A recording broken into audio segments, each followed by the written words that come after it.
All right. So you guys have asked us to do more content. So now you have me and Mr. Pack. We got my STO in the back. We got Kevin's A12 sitting right here. We're actually at Kevin's house. First of all, congratulations. Thank you, bro. His house is sick. He just did the epoxy on the floor, painted the garage. He did the lighting, which is super sick. Shout out to my Mexicans. Mexicans? Yeah. Yeah, dude. This place looks bad, dude. This is a clean garage. I think the only thing that I would do, honestly, is just probably cover that up. But besides that, We'll get to that one day. It's a little awkward though because of that garage railing there.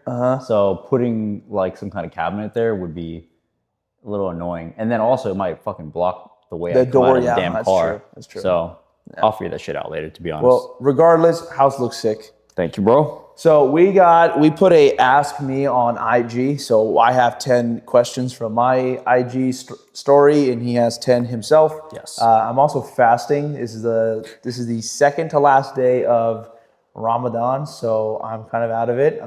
He's gonna be tweaking. I need a Zin or two, and I'm thirsty and I'm hungry, but I'm gonna push through this. So let's get started. Do you want to ask yours first, or So I got the questions I got are kind of like, they're not really directed to just like you. It's kind of like something we can both discuss, right? Something we can both talk about. That's kind of like the point that I wanted to make out of this, was for us to have our own thoughts about certain topics, right? We're very different personalities, but we also have very similarities, but we've come up a lot over these last few years. I've seen you grow so much over these past few years, which I'm very proud of. Thank you. Same to you. Thank you. And so like there's a lot of different ways you went about things and how I go about things, but we all come out to like a certain point in our life that, it's like, holy shit, I can't believe we're still here at the end of the day, Yeah. So I think a lot of people can find a lot of value in kind of hearing different perspectives, but at the end of the day, what might work for me and what might work for you, may work for you. You just gotta figure shit out. Gotta figure your own shit out. He's essentially like super structured and dialed in, and I am the polar opposite. I fly by the seat of my pants. Kevin has a Google Calendar. He has his meetings in line, this, and that. And I'm just like, oh shit, I gotta call in the next 5 minutes. But it works for me and it works for him. That's one thing I think we can talk about. This is one of the questions, or maybe it is. It's not under my questions, but it might be under yours. But it's like, how do we manage our like day to day and have so many things running at the same time? Like, what's our process? What's our routine like? Yeah, right. So, because like I said, you've probably seen like I post my calendar, and it's just like scheduled meetings. Do you actually follow that? It's meant to be like a guideline for me. So like I put it there just for me to have some structure, but I don't always end up following all the way through. It's just at least to give me like a path to follow. You know what I'm saying? Yeah. Right? I actually think that's kind of cool because for me, I wake up and I'm like, all right, what the fuck am I going to do today? And it's just like, I forget like half the things I'm supposed to do. And then I like remember like half an hour before. Yeah. And then I'm like on phone calls trying to get shit done. Right. So I do think eventually I do want to like slowly cater my way towards that being more like dialed in. So break it down for them. Like what does your day typically look like? So how do you become productive? Yeah. So I'm actually like the complete opposite of what most entrepreneurs that you see, where like, I get up at 4 a.m, right? That guy, Ashton Hall. That's not me, dude. I'm getting up at that's no way. I'm getting up at like probably 10 o'clock in the morning to 11, maybe sometimes 11, the latest. I'm not getting up at 4. That's just not happening. Unless if I have to pray in the morning, which we're supposed to before the sun comes up. But besides that, I'll go right back to sleep. And then I get up, I shower. That's like the first thing I do. Actually, I'm lying. My routine has kind of changed now. Oh, really? Yeah. Why? So after Ramadan, now that I got a house, the routine, and I got my car, the routine's kind of changed. Okay. I get up at like 10 o'clock, 10:30, and then I hop in my car, I cruise down to grab coffee. Yeah. And then I cruise back, I take the long way home. I tear it up as I'm like half asleep still. And then I get home, and then I turn on my sound system. Yeah. I chill out for a bit, enjoy my coffee. And then as the coffee's getting, marinated in, the songs playing, then I kind of figure out what's the plan for the day. And by like 11:30, I start. And my days don't end until like 3 a.m. Yeah. Yeah, my days don't end until probably 2 a.m., 3, versus I know someone like you, like your days end at like 11 or like 10, right? Depends. Mostly nowadays it's more like 4 or 5. Really? Yeah. Oh, wow. No, but I mean, like, you're not in bed until like, or you are in bed. I'm in bed at, exactly. Yeah, versus I'm not in bed till like 3. Yeah. I'm just on it, just out doing this, doing that. But yeah, I mean, I just kind of like whatever. I think the way that my businesses have kind of been structured is like I bring the money in, and then I have strategic partners to where they kind of facilitate. You know, I mean, I am there to assist too. So my job is to just be out there and just like bring it in. You know, yeah. Bring like the leads in, exactly. Or whatever the case is, and you do it all from your fucking office car. This is my office, literally. This is my office. I'm just driving. I'm always outside. I'm cruising. I guess how many miles in 3 weeks or 4 weeks now? 4 weeks. Yeah. 4 weeks? 4 weeks. So a month. I would say realistically for you another 3,000, 4,000? 3,200 miles. 3,200, there you go. Yeah. Spot on. Yeah, that's pretty realistic for you. But I enjoy it. Yeah. Okay, so you go out through the day, answering fucking phone calls in your office and everything like that. Even at like 12 a.m., like you're still fucking doing something? I'm outside. Jesus Christ. Well, the side effect though, or the not the side effect, but the other thing is like you have a fiance. Yeah. You have someone to come home to. Yeah. My girl lives in Sac. Yeah. When she's not here, I don't want to be home.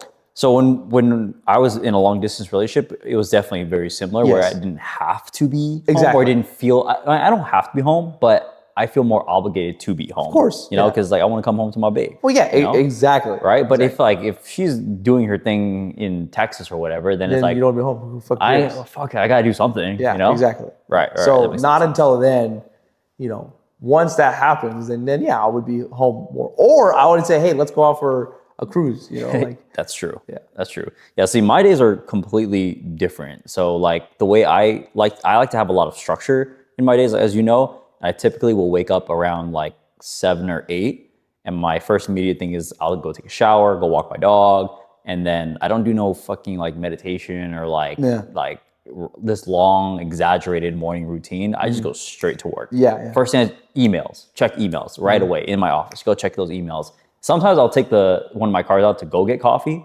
every now and then.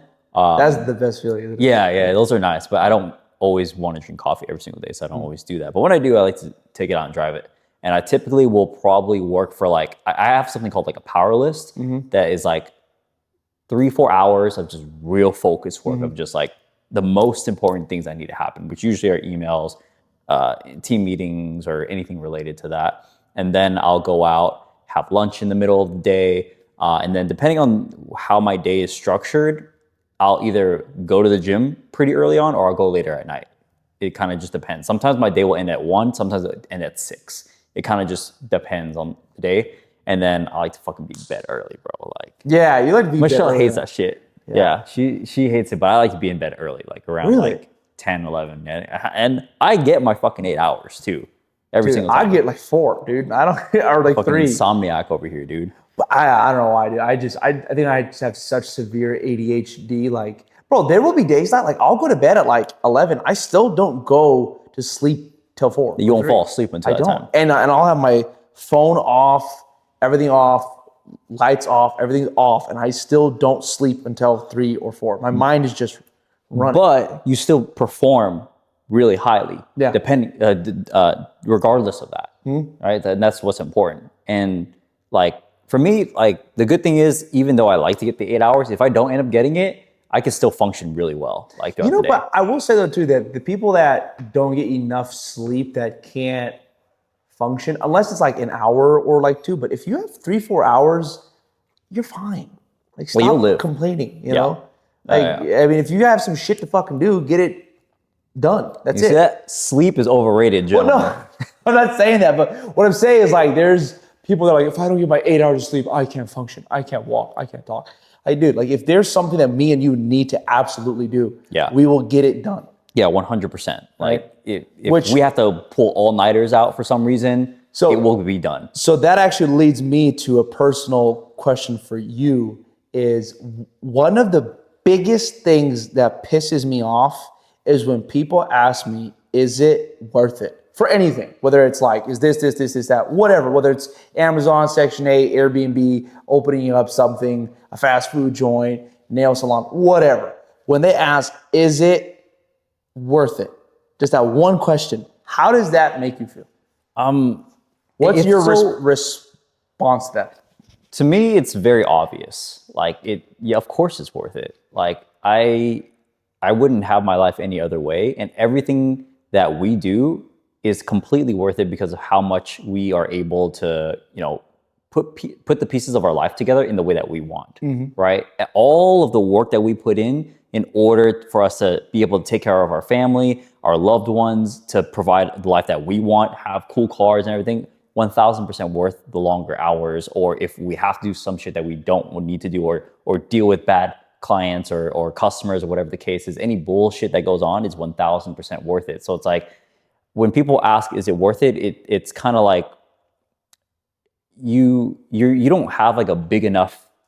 Thank you. You don't see the picture big enough. You don't see the other side of what your life could be big enough, right? Because it's 1000% big enough. If you knew for a fact you could not fail, but you had to go through a lot of shit, but you knew for a fact you could not fail, wouldn't you do it anyways? Wouldn't you go after all the shit that you want to go? Exactly, right? But it's that fucking thought at first. Yeah. It's that thought at first, right? It blows my mind. That literal thing that's what I get asked every other day. And that's my exact I think that's why me and you just connected and clicked so fast. Yep. We think exactly the same, but I feel the same exact way. Like, what type of question is that to ask me? That is it worth the stress? If you're telling me that you could be financially free, take care of yourself, your lady, your future kids, your mom, your dad, whatever, blah, blah, blah.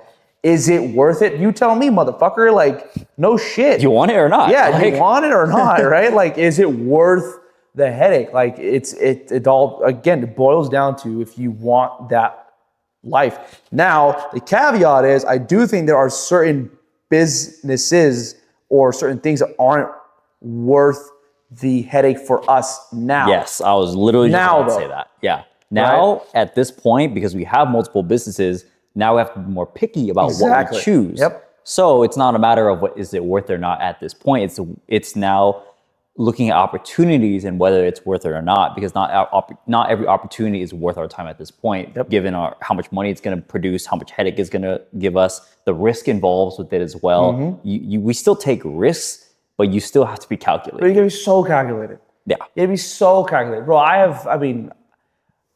I've lost so much money. And when I mean I have lost so much, I'm talking like everything. Like I lost, I didn't lose. Zero. Yeah, literally. I mean, like I went down to zero, bro. Like October 26, 2020, I went down to 72 cents to my name. I invested every last dollar that I had. And at that time I had one fast food joint, and it was during COVID. Yeah. And I had pulled everything out of that I possibly could have. And it was freaking lockdown, open up, lockdown, right, just over. And I literally had 72 cents to my name. Like, that's it. And I couldn't ask nobody. My dad is not in a financial position where I could ask him. My brother, same thing. I was tapped out. At that time, I had a wife, a car note that was stupid high. At that time, it was high. Which I actually still have that car. Yeah, I know, right? And I always reflect on that. I don't know why. It never leaves my mind. I can't break free of it. I don't know why, but it's like, I think that's why I lived my life the way I do. Is I'm like, bro, I used to have shit, dog. Yeah, you don't want to go back to that. Fuck no. Can't go back to that feeling. Fuck no. Yep. Absolutely not. Yep. You know, like I know, same with fucking you. You used to be a personal trainer, and like, look at you now, dude. Mashallah, you know, like thank you. Like, that's insane. And then they ask us, but is it worth the headache? Yeah, motherfucker, I'm not going back to that shit. No dude. chance. No chance. especially at the level of responsibility we were at this point, people depend on us. People literally depend on us. Let me ask you this. Okay, so I'm now gearing up to pay for my mom and, which I'm now doing, my mom and dad's house, my house, and potentially my future wife's house. I'm paying for 3 fucking houses. Mortgages. 3 mortgages, 3 houses, and I have that responsibility on me now, right? You started taking care of your mom, what, probably 3 years back, 4 years back? Yeah. And now you have this giant house, and you take care of your mom. How does that, like, what does that do to you, like, in terms of stress? Because it stresses me out for sure. I wouldn't say stress is the right word. It's more so, like, if anything, I feel relieved. I feel relieved that I've been able to do this and that I can continue to do this.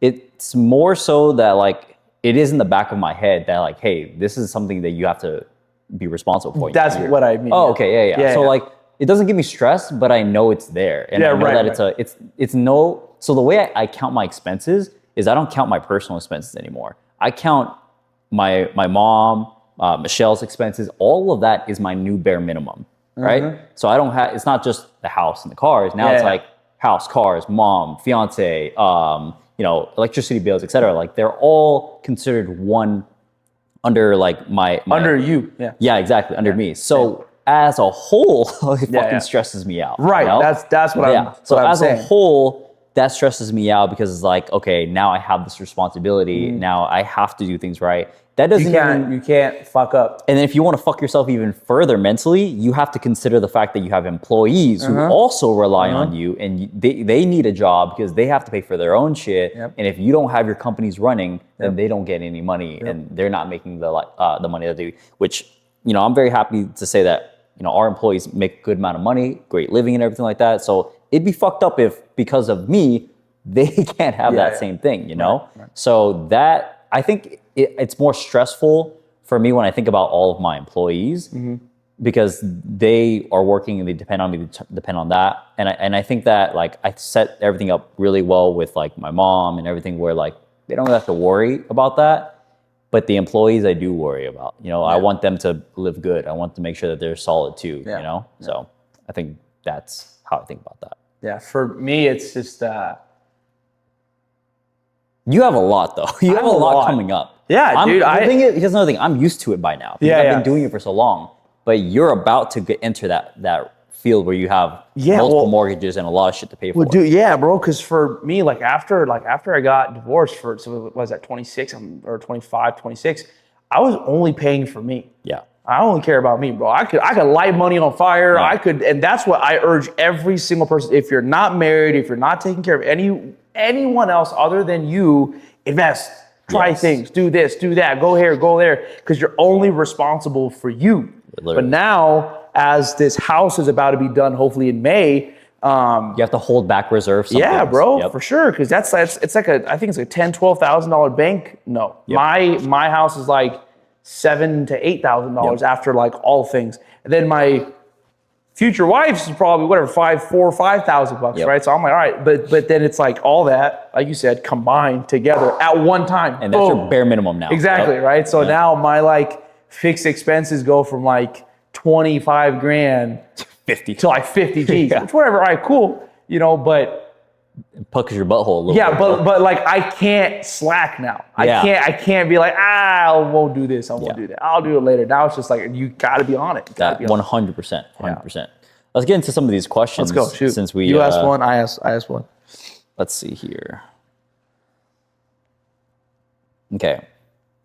Let's get into some Section 8. So we both are in the Section 8 field. We invest into houses. You have your own service as well. Cash flow project. I have my own as well. Section 8 boss. Basically doing similar things. We come across a lot of clients that have different needs, mostly higher investment clients. What are some common misconceptions people have in the Section 8 world that you've noticed and that I've noticed? Like, what are some misconceptions they have? I can speak on my behalf of, like, my own houses. So we have 23, and I think the biggest misconception is that the tenants are in there just throwing shit and breaking the house, and they're gonna put a fork down the sink and turn the freaking gutter thing on and like light the house on fire. You know, I think if you are particular about who you lease the house to, and you don't just accept the very first person that hands you their voucher,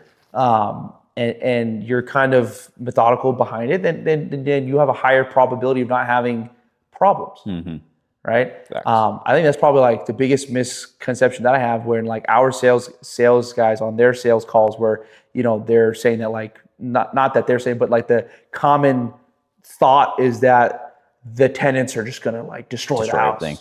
Which I'm sure does happen. Thankfully, I haven't seen that. I don't know about you, but yeah, right. Where it's like you just pick who you're gonna like. Be very picky and choosy. Yeah.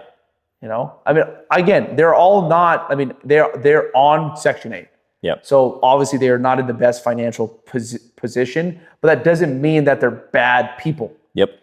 Facts. Right. Well, the only eviction I've had is the one in my California. Dude, that's right. Which is crazy. Yeah. Right. Out of all the Section 8 houses we have, the evictions I have is the one in fucking Ontario, California. Like fucking bullshit. That's right? Funny. That's. I think the misconception I see a lot is investors think they have to buy into these like $50,000 shit boxes. That are like, oh, they're gonna break down in a year or something like that, and it's like there's actually legit nice houses. 100K, 120 grand, yeah, even maybe 90K if you could really find those as well. They're nice houses, ready to go, low maintenance, and they have a low enough property or low enough bills and mortgage and PITI that the Section 8 voucher is good. Like you still can be very profitable doing it, and like you don't have to go for these fucking $50,000 shit boxes. Yes, you can buy these nice houses, and they're out there.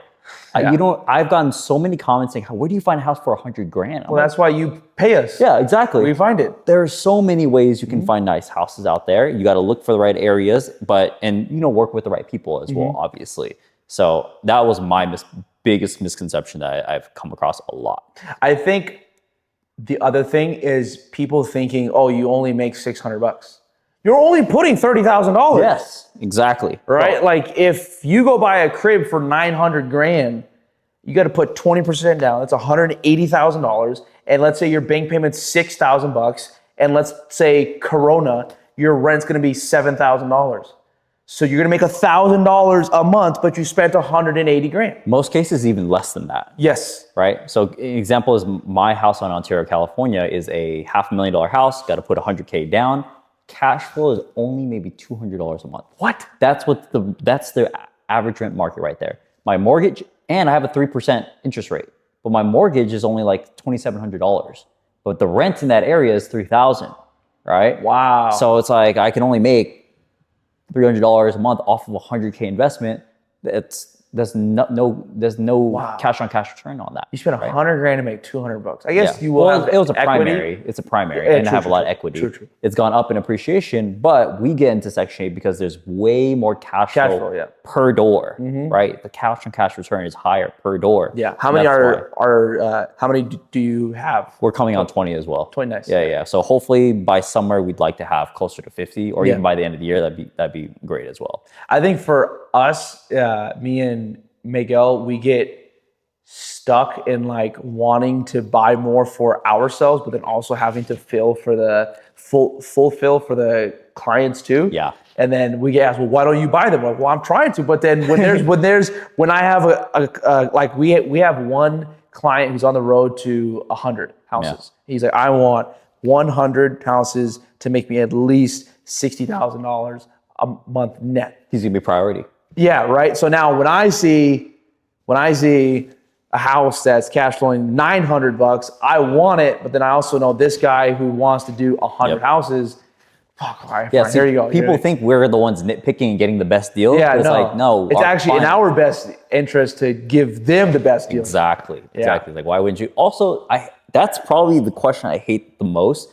Why don't you just buy all these houses yourself? Motherfucker, I don't have that much money. Literally. Dude, we both find hundreds of houses per month. You literally cannot, a single individual person does not have enough funds to buy all of those at once. Even probably your guy who wants to buy hundreds of houses per year can't he cannot. He cannot buy. No. Yeah, you can't. And he does dump that. very, very well. He's probably clearing like $1.5 million a month. Yeah, $1.5 million to $2 million. But you can't. There's no fucking way. Right. So the spread. That's the spread is just. There's just so much spread onto it. I mean, I think we probably receive, or we probably go through about like, I want to say about 100 to 200 houses a week, and which is a lot. So let's just call it 500 houses a month that we see. Let's say we take 10% of those. That's 50 houses. Times that by 30 grand down each. That's $1.5 million. I can't do that every single month. Literally. I'm not there. You know what I mean? So when they do it, and I'm sure the same for you, right? Like when they do say, well, why don't you buy them all? Motherfucker, I can't. Yeah, we're not like a fucking fund. Yeah, literally. BlackRock fund that can just buy off of an entire city just like that. So people are like, it's usually, honestly, we get questions like that from people who are not really investors anyways. True, yeah. They're usually people who are just like, literally, and that's the funniest thing. I'm actually glad that you say that, because every comment that's like a troll is always just a troll. Like you see their like page, this, that. Very rarely, seldomly do you ever see someone who's actually a well-to-do intellectual individual, who's like, talking shit. It's always just some little goofball ass kid, right? They're not asking dumb questions. Yeah, they're not. Which I think me and you have done a freaking stellar job at showing that we're not some gurus. Yeah. Like we will do it for you. Like for example, your Amazon thing, right? Like, hey, I will show you how to do it, but I'll also help you pick the product too, right? Which I think is cool. Yep. I think with Section 8, we do the same exact thing where it's like, we're not going to really teach you how to, right? Which even then, like we get people that ask us to teach, but then if we come out with a course, you're a course seller. Like what the fuck are you supposed to do at that point, right? For that particular line, it's just kind of a hard line. It's like, we're not even going to cross that line. Yeah. Like let Tom Cruise have the courses. Tom Cruise, yeah. I don't want to say anything about Tom Cruise. That fool's so funny. He dude. has so much, but he has zero. He doesn't give a fuck, dude. Yeah. And you know what? I kind of like respect it. Like he doesn't give a fuck. I do too, bro. Like at the end of the day, look, you're not faking a $20 million mansion and all those cars. Like you can't. Like you're gonna have to make some legit money some way. That's just the way it is. Yeah. Right. Yeah. You just can't. So he's killing it. Tom, do you see this? Shout out Tom. We're matching, except mine's not yellow. I'll get to your level one day, Tom. So we're Vuelta already. Yeah, right. No, he actually commented on my TikTok once and told me to sell my old SVJ. To him? Oh, no. He said to sell it. Okay, I laughed my ass off. All right, so I have a question here. Let's go with this one. Mitzi._LVS says, knowing what you know now, what advice would you give to your younger self? My younger self? I would say to my younger self, I would make more investments sooner as soon as I started making more money. Like although I don't regret that I bought a bunch of shit early on when I started making money, I do wish I invested more out of it. So I would say to my younger self, as soon as you start making a shitload of money, start stashing way more for investments and start stashing away more for taxes as well. Because I got railed on taxes too. Yeah. So I would say being more aware about taxes and investments. You can buy your nice shit, but don't forget about that other shit. Right. I would say that. And then as far as my younger self, before even the businesses came through, I would say start as soon as you can. Start sooner. Yep. I waited until I was about 21 until I really got into e-commerce. And I wish I started even sooner than that because I probably could have even got a bigger wave of that. So starting sooner. I always just wish I started sooner. That's it. You? That's funny because I started when I was like 13. Seriously. Yeah. Really? I was selling chocolates in middle school. You were one of them I was motherfuckers, in huh? motherfuckers, bro. I was selling. My mom took me to Sam's Club, bought me a box of chocolates for $15. It was 30 chocolates. I went to school the next day. I sold every single one for $1. I made $15 in profit. I had to pay back my mom the $15, and then she took me back the same exact day, bought another box. I went back to school. I went back selling them, and then I got to a point where I had 4 or 5 of them boxes with 4 or 5 friends, selling them, franchised out, and then and then the principal found out, and then cut that off. 15, I started mowing lawns. I got like majority of the houses on my street, and then one day a gardener came to my house asking if he could cut us, and I said, actually, I cut all this. He said, oh, word. I sold him all that. Nice. At 15. Then I started catering hookah at 17 because the law changed from 18 to 21 back in like 2015. Yeah. I started catering hookahs to parties, and then what else, dude? I started wholesaling bongs. I hate weed with a passion. You know that. I can't stand weed, but I was wholesaling bongs with Mahmoud. Wow. Mike. He was actually my first ever partner. Yeah. Wow. So when I get asked, like, when did it start? It's like, nah, bro, for me, it was like since I was a kid. Yeah, you were. I've just been trying, hustling shit, you know? That's actually pretty funny. Like, that you were, like, basically born and bred into that shit pretty early on. Yeah. So then what would you tell your earlier self back then? Or like, I guess maybe not at that point, but at any point in your life beforehand, what kind of advice would you give yourself? I think the best advice I would give me or someone that's in my shoes when I was younger would be 2 things. One is, do not talk to a lady until you have matured and you are financially stable. Doesn't mean that you're balling, rich, but what you don't want to do is you don't want your relationship to be hard because of the financial stress that you are being put under, and that is going to affect the relationship, right? Yep. For example, when I was married, my ex-wife was like stressed out. Like, I need to complete school. I need to do school, right? I'm like, listen, it's affecting us, right? And you being under stress is affecting us to accomplish a goal. It's not really as important. You can still get it done, but we don't need to speed through this. There's no need. And because we're trying to speed through it, it's affecting us. Right. So same thing as a young man, go get good first. So it's not stand on your own 2 feet. Exactly. First. Right. Like, I went way too quick. Yeah. And when I see these, younger kids that are 21, 20, 22, and they're like, I'm getting married. I'm like, fuck, dude. Don't make that mistake. I wish you the best, dude, but like, I wouldn't do it. I did it, Yeah.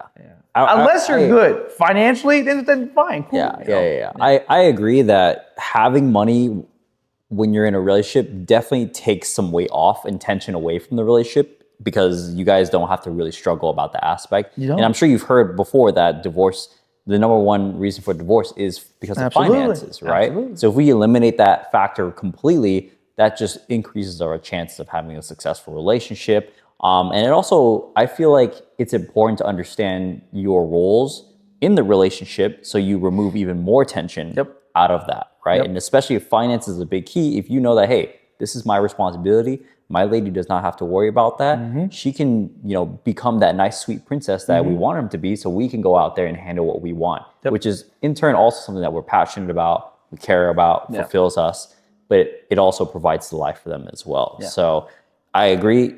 Wait until you have your 2 feet, you can stand on your own 2 feet before you get into a serious relationship and get married. That doesn't necessarily mean you're making $100K a month. I'm not saying that, but like, bro, if you can do like $7,000 a month, $80K a year consistently, you can get a nice apartment for $2,000, $2,500, depending on where you live. Drive, you can lease, even though I hate them, a Tesla for $199. Well, that's an insane deal, by the way. Right? Literally. Stupid. And you can live nicely. Yeah. You can live, but what you don't want is that you're doing $3,000 a month and your rent is $2,600. And you're like, I love this girl. I want to give her everything. You don't have anything to fucking give. Yeah. Yeah, exactly. You know, so that's where I was, and I waited again to where I could, you know, be on my feet and take care of my future wife. So if you are young, stay away from that. Now, you want to, was it your question or mine?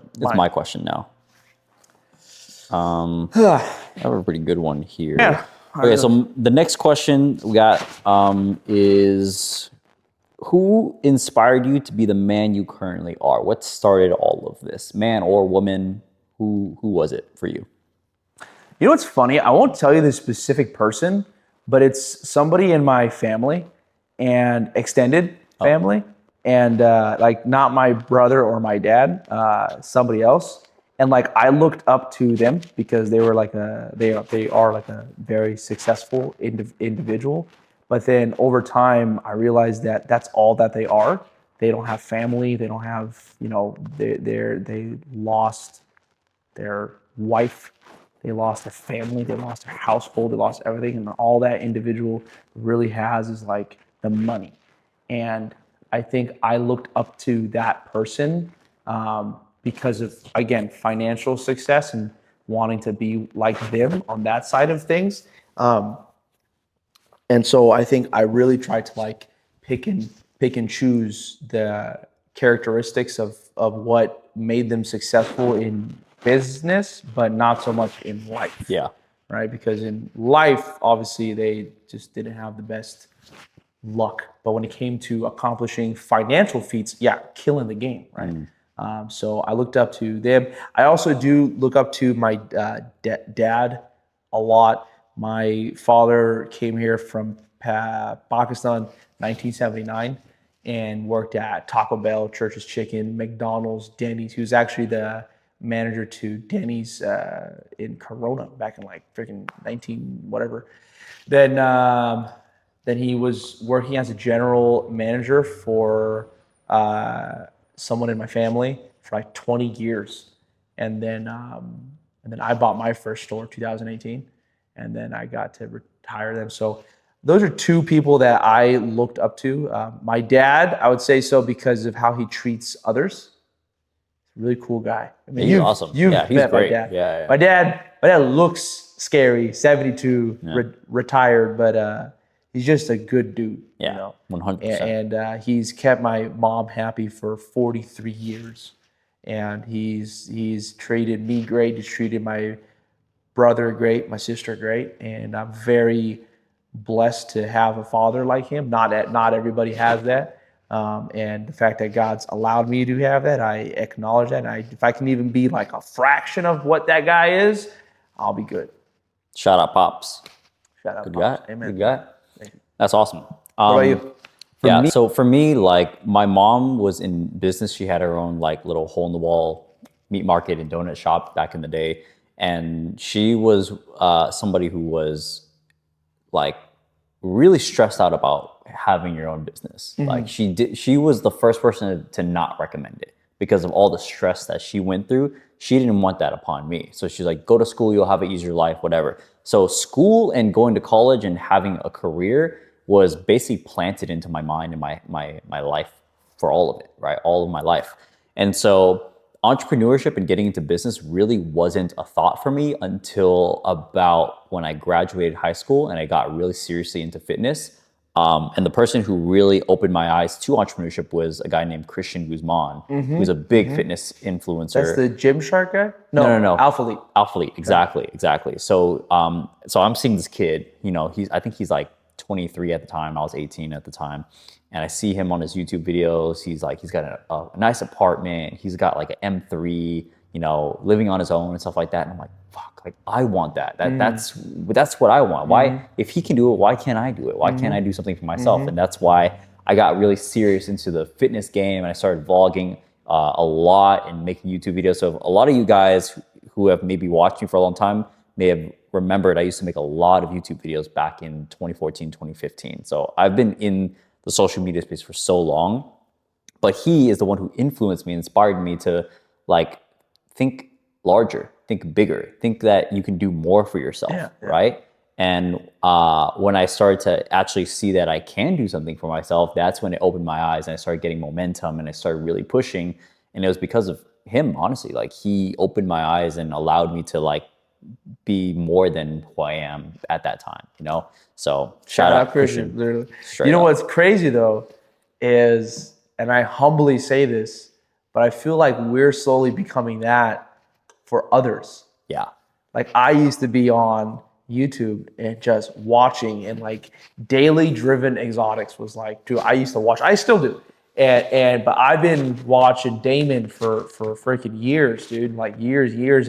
And his whole mantra of I'm driving an exotic car every single day. I was like, that's sick, dude. That's so cool, you know? And then you fast forward, you know, here I am where I'm put 3,000 miles on an STO in 3.5 weeks, you know, and I got people hitting me up going, bro, like, I can't wait to do that, you know? And then not only that, the same guy that I looked up to, I've hung out with, which I think is cool, you know, that's where dope. It's like, now he's like, no longer like, damn, like, who is that guy? Versus like, I know him. Like, wasn't like, not that we're like cooler, anything, but like, I've been able to meet the guy, you know, which is like, oh shit, cool, you know? And I think that's a big sense of like purpose of us doing social media so much, is because like you literally never know what kind of life you can change. Yep. Never know. One person, like, we've both had amazing DMs from people saying like, you know, just your videos alone have helped me do this.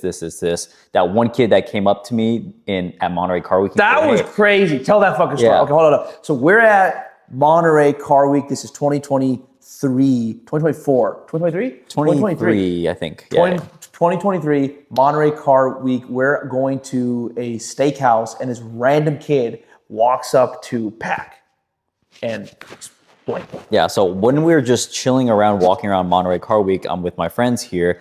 Random kid comes up to me, and he just comes up and shows me a McLaren key. I'm like, what? What's going on? He's like, dude, because of you, I've been able to buy myself my first supercar. I bought a McLaren just last week, and it's because of your videos, your e-commerce videos that helped me start my business. And now we run a multiple, 7-figure company. And I was able to finally buy my dream car. And I was like, and we had just met there, and I was like, this fucking sick, dude. Oh, that's bad. So you never know what kind of life you can change. And Christian doesn't know this. Like, that guy, I've met him, through events. Okay.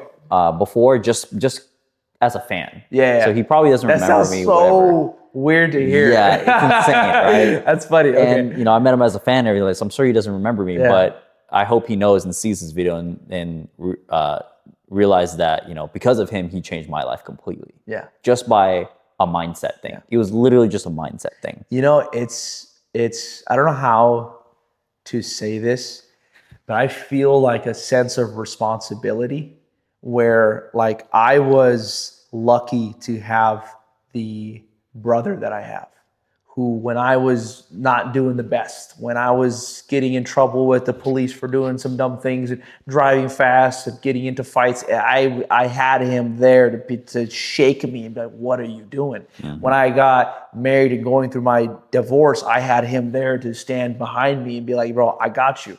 Literally, he was in court with me, Yep. So being blessed to have that, I know there's not a lot of other people out there like that. And so, or not a lot of other people have that, I should say. I mean, you didn't have that, right?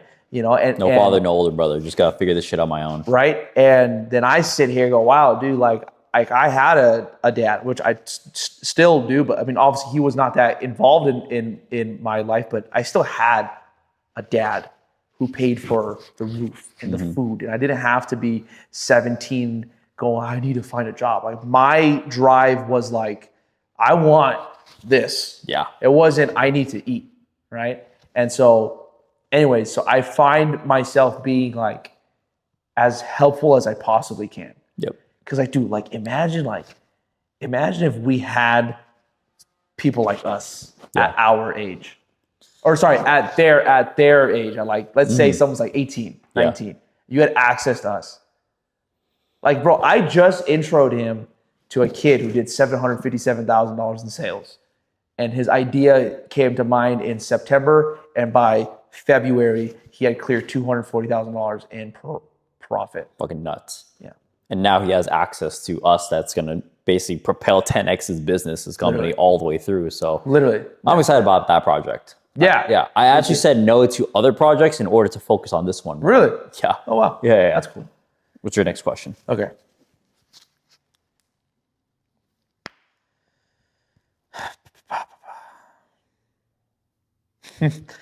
All right. 16. Harris says, would y'all rather be depressed and rich or paycheck to paycheck but happy? Why can't you be both? Oh, that's the question. You got to answer. Would you rather be depressed and rich or paycheck to paycheck and happy? And I have my own response. Okay, I think I'd be depressed and rich because I'm sure I would figure a way out to be happy again. I was going to say the same exact thing. Money will resolve a lot. It's not going to resolve every problem, but it can resolve a lot of problems. You could probably solve a lot of your problems with money very quickly. My favorite saying is, money does not bring happiness, but it turns calamities into inconveniences besides death and sickness. Facts. Money can solve a lot of problems. It won't find you love. It won't fix your heart attack, right? But most of life's problems, you could throw a few $1,000 at it and solve problems. Yeah, and then you can focus on the things that really matter, that you can really work on improving and stuff like that. So yeah, I'd rather fucking be depressed than rich because I'll figure it out along the way. Exactly. Figure it out. You know what's cool too is like me and you have that where it's like, I don't know how, but I'll figure it out. That's every single person I've ever met who's gone successful never knew exactly what the fuck they were doing. Yeah. Every person just decided that I will figure it out the long way, because you will. Yeah. You will go through bullshit. You will go through some failures, and like you don't need to know everything. You don't need to know everything to start. But then there's these guys like dude, you know how many guys that DM me about your shit? They're like, oh, I want to do FBA, but like I just don't know everything. And I don't even bother. Like in my head, like, motherfucker, you won't know everything until you start. Exactly. Like I didn't know how to drive this car the way that I do now. When I first bought the car, I was like, all right, I'm just gonna cruise it. I didn't go over like 90. Yep. I'm like, all right, I'm gonna understand the power, figure it out, blah, blah. Now I'm fucking slipping and sliding. I'm going all over the place. I'm having fun, right? But like I learned it over time. Yes. You know, and I think, but I also feel like people say those things because that gives them an excuse to not start. Yes. Oh, I want to do it, but I just can't do it yet because I don't know how to do this. Yeah, or like I don't have the time to do it or whatever. Yeah. It's like it always. But then they see us in this or whatever the fuck. It's like, must be nice to have this. Like, bitch, you know what I'm doing? Like, I'm working my ass off. Yep. I am putting on fire after fucking fire. Yep. Because I didn't know what the fuck to do, and the fire happened. I figured it out. I solved it. And now I just made an extra $30,000, and I'm gonna go out to eat. Versus you sat there and said, "I'll figure it out later, maybe." Yeah. You know, like I'll get to it at one point. Yeah. Nah, bro, fuck that shit. What's yours? Okay. Let's see what else we got. Ooh, Benji taking some cute pictures of us. Benji is? Yeah. Let me see. Batus. Benji.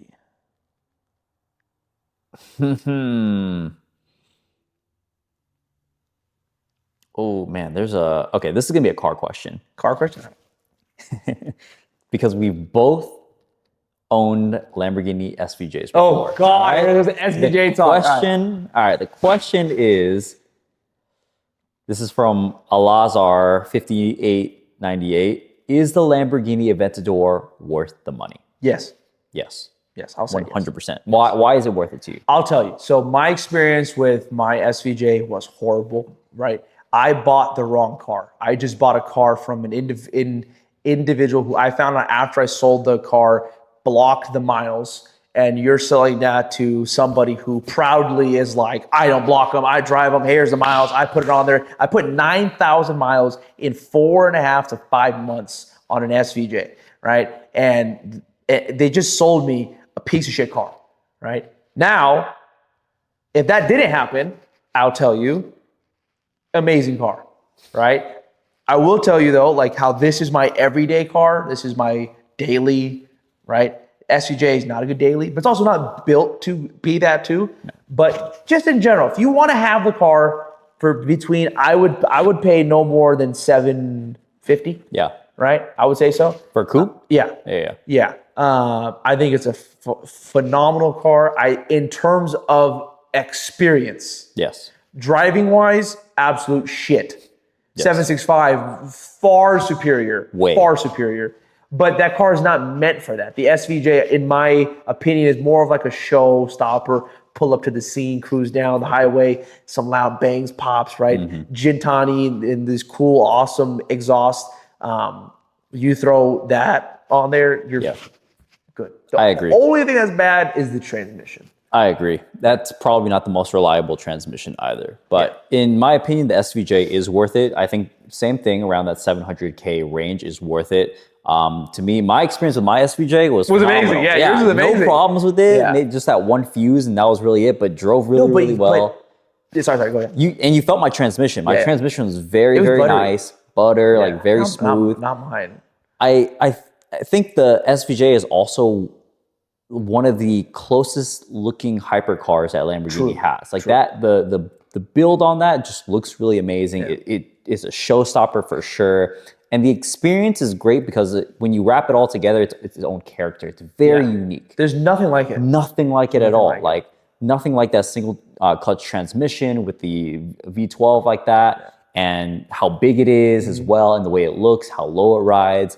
It's definitely a weekend car. Yeah. It's definitely not You can't daily it. You just can't daily it. Yeah, I didn't put as many miles as you on it, but I did drive it hard. Yeah, you did drive it. We drove it up to Monterey and from Orange County, so I've definitely gone through like feeling what this car is like and capable of. Yeah. And it's an amazing car, and I would definitely buy another one. Me too. I would 100% buy another one. Me too. Yeah. I would buy another SVJ if it was from a Lamborghini dealer with a Lamborghini PPI with warranty, under 5,000 miles, one owner car, proof of service for every single inspection, then I will buy it. Because when I bought the SVJ, it was literally like a thought. I was like, should I buy it? Should I not? And I was actually about to buy one from Eurocar for like, I think it was like they had it for $730 at the time. They were selling it for $670. It's a good spec. Yeah, and then someone calls me and goes, "Hey, someone has one for sale." I was like, "How much?" They told me the price was like $610, yellow, and that's all I fucking knew. You sight unseen. Sight unseen. Never seen I was so stupid. Honestly, so fucking dumb. $610, sight unseen, 9,800 miles. Cars located in LA. That's all I knew. I didn't even know the interior spec. Yeah. I said, done. I'll buy it. Nuts. 610, no brainer. That was really fucking stupid. Yeah. That was really fucking stupid. Yeah. I would 100% buy another one. That's definitely one of my favorite cars. Honestly, I'm down. Yeah? Yeah. You should have that and this. That's what I'm thinking. You should do that. My problem is I live in a HOA where if you park on the street, they fucking lose their shit. And I parked the G63 on there. I might move this year though. So I want to buy a truck. I want to buy a 911 Turbo. Yeah. I want to buy, which now that we're saying it, I wasn't going to say it out loud, but another SVJ. Yeah. I'm just trying to wait till this house thing gets done. Clears out. And then other things that you know about. Of course. And once that's done, and then, you know what else though? I don't know if this has happened to you or not, but does the taste of cars, it's not the same. For me, it's not the same. I'm not as hyped as I was before. I will say I have some level in it of that. But when I took this out today, I was having so much fun. No, I'm not saying that. I'm not saying that. For sure. I'm saying like same fucking here. When I take the car out, I'm like, fuck yeah, this shit is fun, right? Yeah. But it's not like that childish, giddy, like, oh fuck, I can't fucking wait. You know what I mean? Like I missed that. I missed that. I feel what you're saying. I try to be as grounded and grateful for it as much as I can. Like, because I remember me and Adrian were walking around in a car meet one time, and this is before I made serious money. This is still my personal training days. I was just starting to get into e-commerce and selling products on Amazon, and we were at a car meet. And I'll never forget, we were at a car meet in Garden Grove, and it was a kind of like a JDM and exotic car meet. And I seen somebody with a 720S, right? This when they just first came out. So $300,000 car, but this guy had like modded the hell out of it. Exhaust, wheels, lower. And I looked at Adrian and I said, it's already so insane to be able to purchase this car. But then to add another $50,000 in modifications, like that's another level of money I will never understand. I can't even imagine myself doing it. I literally saw it there and just jaw dropped. And then what? And now we have About millions of dollars. Got millions of dollars in cars, hundreds of thousands in mods and stuff like that. And it's just like, God is good, man. Absolutely. Absolutely. And it's just, I cannot believe that I had that mindset at one point. And fast forward a few years later, like I'm at this point right now. And I get to do this with my friends as well, which is awesome. That's another thing. I never thought I would have a great friend group like this where we could just fucking bring our cars in a garage and just hang out and talk and rip it whenever we want. Yeah. And, you know, it all started because we had an idea, started, never stopped, and just kept figuring things out along the way. Yep. You know? Yep. I think that's probably like the biggest takeaway from me and you is like, we can't tell you like what to do, but what we can tell you is just don't stop doing whatever it is that you want to do. Right? Like, if that makes any sense, but like, you only fail once you quit. Yep. Right? You have to pick a path and just be when relentless. We started CFP, bro, me and Miguel went through fucking hurdle after hurdle, bro. And I think it was like month 2 or month 3, the clients lost their shit because we were like, dude, it's like you already know, the tiniest thing happens, boom, blow the fuck up. Yep. So we ended up refunding like a big chunk of change. I just bought the SVJ too. So it was like a $300K minus month. And I was like, bro. And you know, me and him were like, you know what, we'll figure it the fuck out. And we did. And we sat there. We took our foot off the gas for 60 days. For 60 days, took the foot off the gas, problem solved. And what ended up happening? Whatever problem we solved it so well that it allowed us to literally 5 to 7x the output. Yeah. We went from doing this many homes to doing this many homes because we didn't stop. Right? Same with like Baba's. When COVID happened, food costs shot up to 50%. So me, Omarbai, Mike sat back, like, all right, how do we solve this? Like, we just can't stop. The profits completely stop. Because, dude, when your food cost is 50%, labor's 40%, your payroll's, your food is 50, your payroll's 40, and your rent is 10, what's that? 100. There's no other percents for you to take here, right? So you have to sit there and solve it.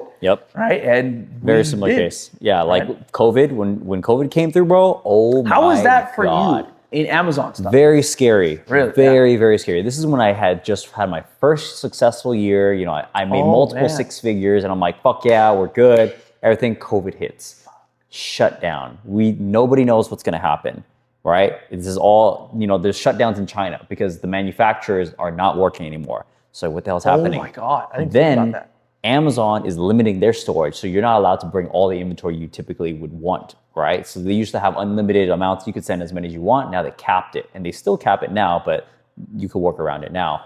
But it was a very scary time and a very unsure time for e-commerce because nobody knew what was going to happen. Nobody knew how long this is going to last. Oh my God. We thought it was going to be a couple weeks, whatever, no big deal. Ended up being over a fucking year of it being that way.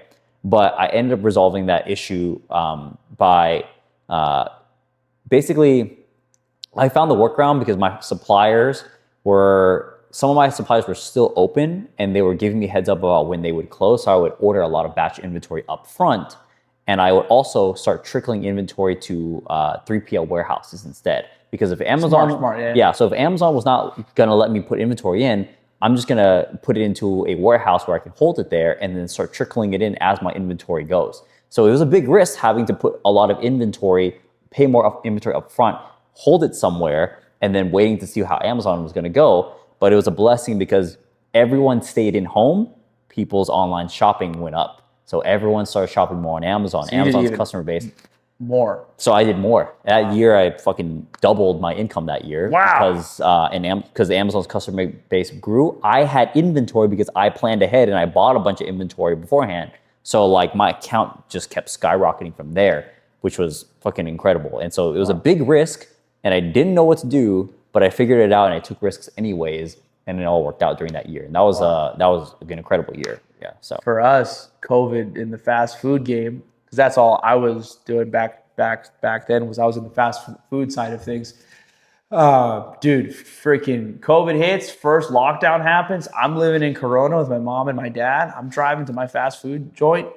I'm hitting Green River, 9 o'clock in the morning, which that part is always slammed, bro. From the storage spot to the on-ramp, it's always traffic, and you have to wait, bro. 9 o'clock in the morning, I'm cruising out one car, dead. Now I'm like, yo, what the fuck? Yeah. I'm cruising. I'm like, dude, boy, this is crazy.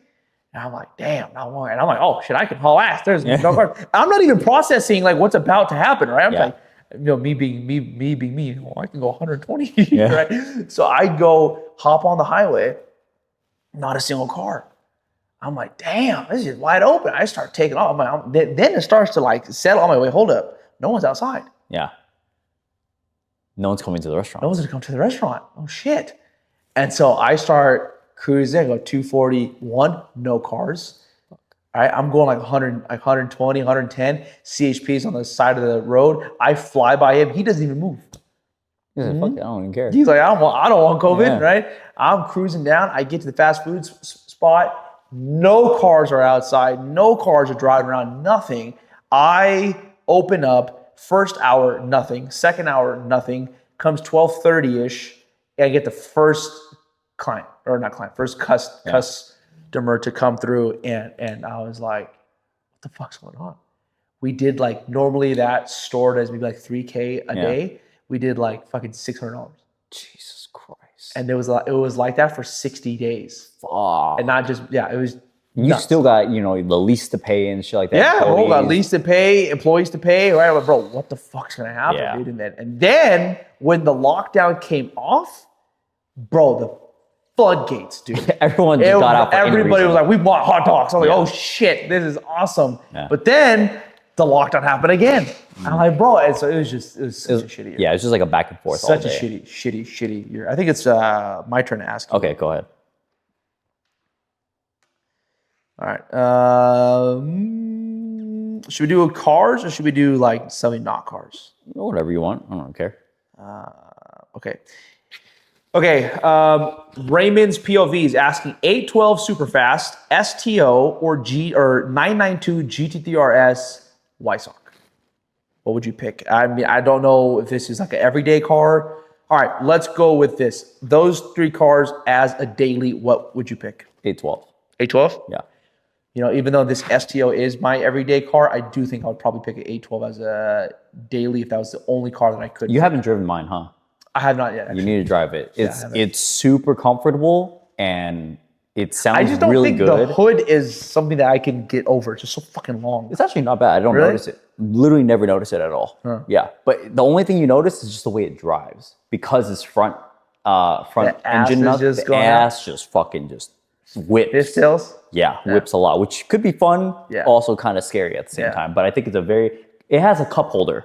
It has a cup holder, bro. Yeah, I don't even have one. Yeah. So I think it's a very good daily driver. I think it's a beautiful car. I think black in Ferraris suck unless you do it right. Yeah. Like which you have to have carbon. Yeah, you don't have. Yeah, like bro, I know certain people that spec out cars with like no carbon, plastic only, black wheels, silver calipers, that they think it's amazing, and then they sell the car back to the dealership, and the dealer's like, "This is the worst spec car. We can't even sell it." Yeah. With you, I think you did it. Even me, this is the first proper spec car I bought, dude. Yes. Interior's done right, carbon pack on the front, carbon pack here, carbon pack. I actually think I have every single carbon pack. Which, hey, the tariffs. Let me ask you this. Ooh, yeah. Are the tariffs going to affect you? As far as like just generally? In like Amazon. Business? In Amazon. So it'll affect us on the front load, but long term, it won't affect us because we pass it down to the customer anyways. I see. So 25% tariff, right now it's a flat 10, right? But if it goes up to 25, so let's say I have basically like a $10 product, right? So that's what it cost me. If I have a 25% tariff, that's what? $2.50. Yeah. Then I would just increase my price by $2.50, which in the grand scheme of a market, if the price range, if that $10 product I can sell for $40, but the price range is between 40 and 50, it doesn't really matter, right? So what people don't understand is all these tariffs that are going around have been going around and no one has noticed. They're only noticing it now because people are talking about it on the news. But in a consumer standpoint, when they're buying things, they don't never notice it, right? Because it's a gradual effect that happens down the line, which we've seen happen in COVID. We've happened the last few years. Like it just happens. So pretty normal. Shoot. Oh, and I think this is the first car you bought from an actual dealership. No? Yes. Yeah. No. I bought my 720 from McLaren. Oh, okay, gotcha. Which they fucked me. McLaren of I think it was San Francisco. Jesus. They sold me a 720S certified pre-owned 150 whatever the hell point inspection whatever blah blah. 4 weeks later, my headers are coming off the car, and the car was completely stock. Holy shit. Yeah. Yeah, it's horrible. Yeah. Fuck that. Yeah. Let me send some real quick.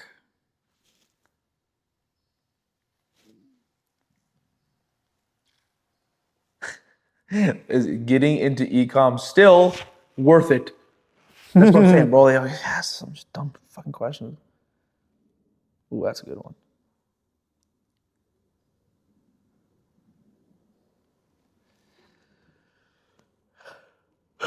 Oh, fuck. I got a nice one too here.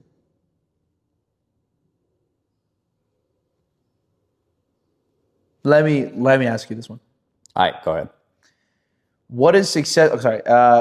Let me cut there. Xavier Vega says, "What is success to you now? How many times has this viewpoint changed?"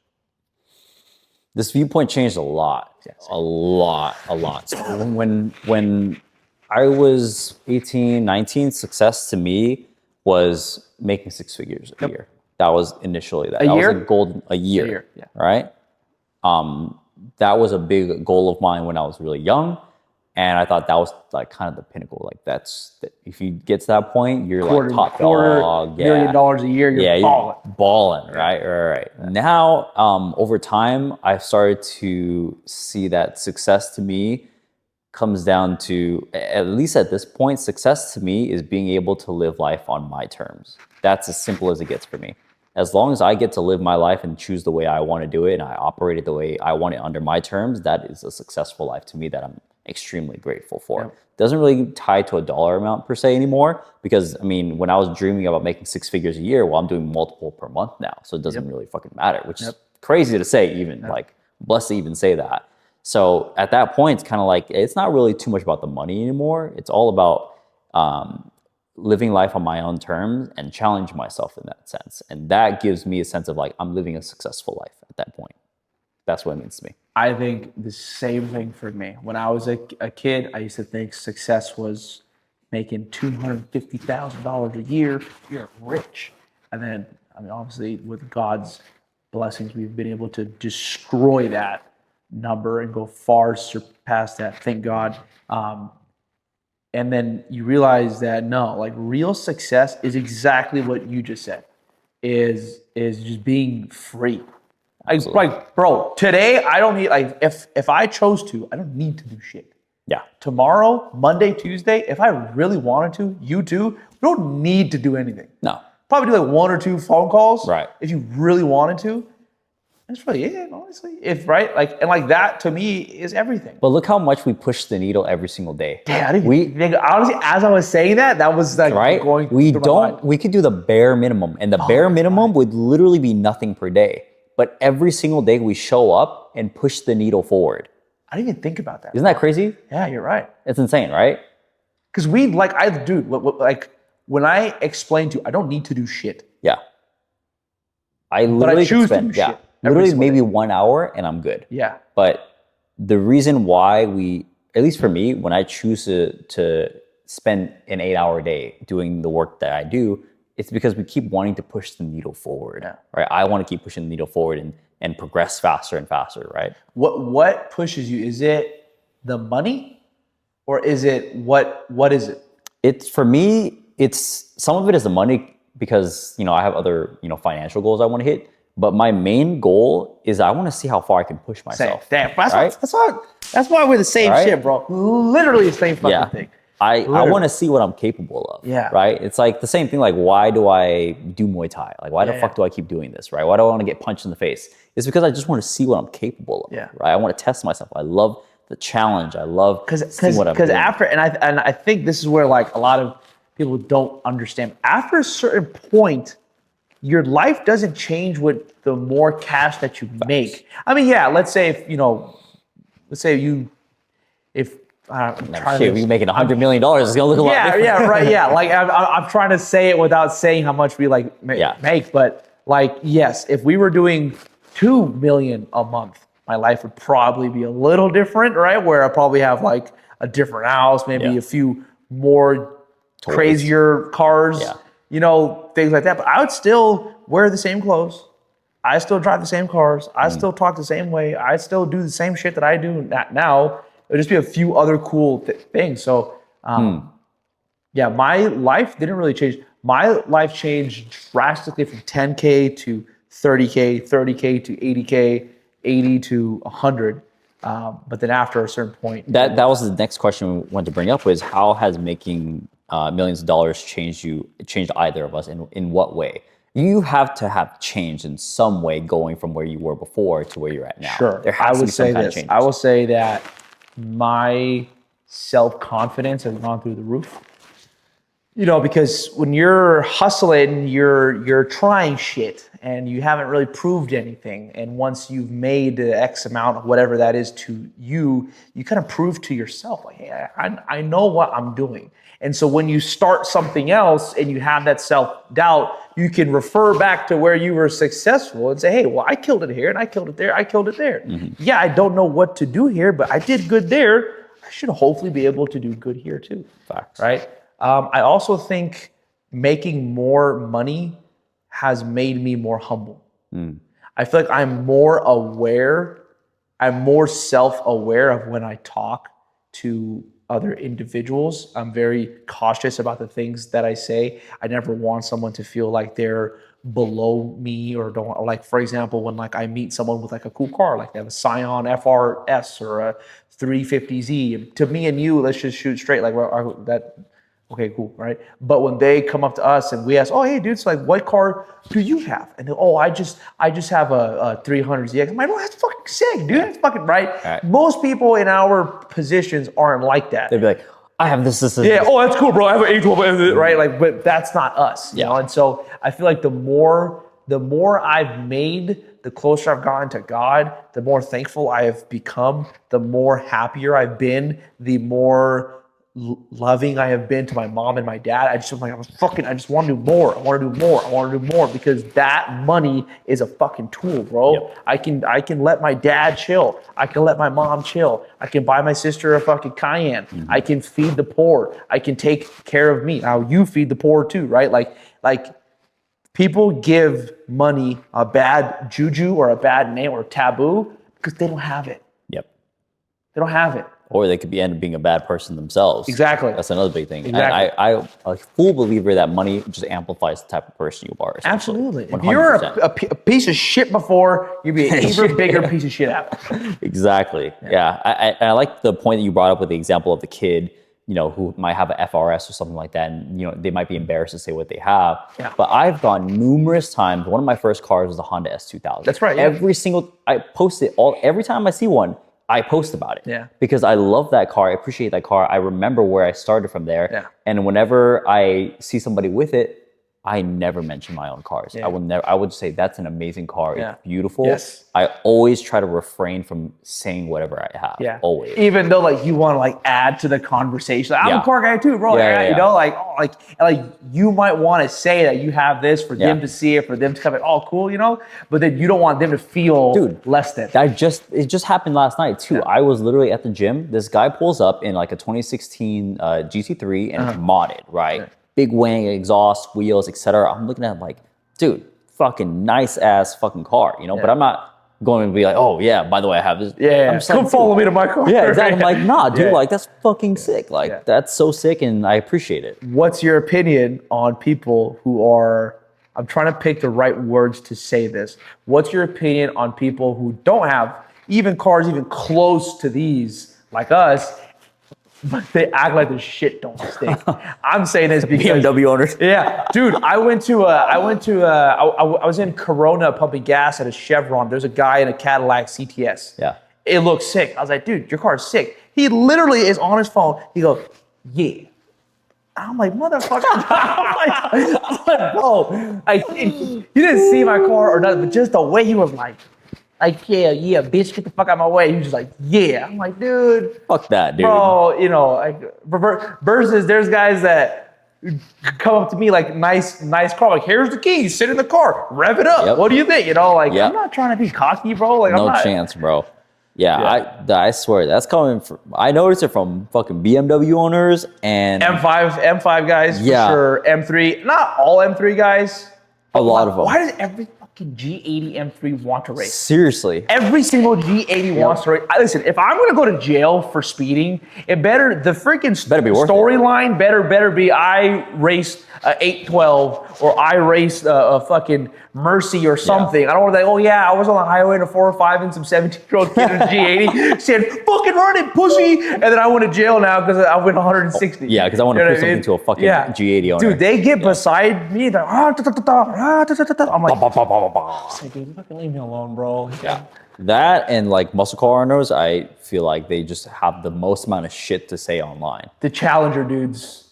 Dudes. I get a lot of Camaro guys. Camaro. You know what I think is actually cool, which I might get a lot of shit for? The GT350R guys. It's like a proper You probably don't even know what the fuck that even is. Fuck that is. No idea. Mustang GT350R. It's a badass car. It's like the STO of the Mustang line. It's like I don't think I've ever seen anybody with that, to be honest. It's a fucking rare car, badass. Now, if you have a Shelby, Shelby's more like to my understanding, like a straight shooter. Yeah. You know? But this one's a track. This is like a track fucking beast. But if you have a Shelby, in my opinion, I respect that. Like, really? Those are fucking fast as shit. I have zero care for any American cars. Yeah. The only one is maybe a Z06, and that's because of RIP, Sammy. Yep. Him and Mishon might buy one. Yeah. But besides that, like, I don't really care. Like, I have like zero. You know what else I don't give a flying fuck for is the Revuelto. I don't either. I don't know why. Dude, Lamborghini's my brand. I love it. I've had 4 now, thank God. I have zero desire for that car. Yeah. I have zero want. I have zero like, oh, maybe nothing. I don't know why. Like, we saw it. Sean has one. Nice. Sick if our friends have it. Sick as fuck. Yeah, cool. You know, but I don't know why. I don't. You know what's crazy? Why do you think that is?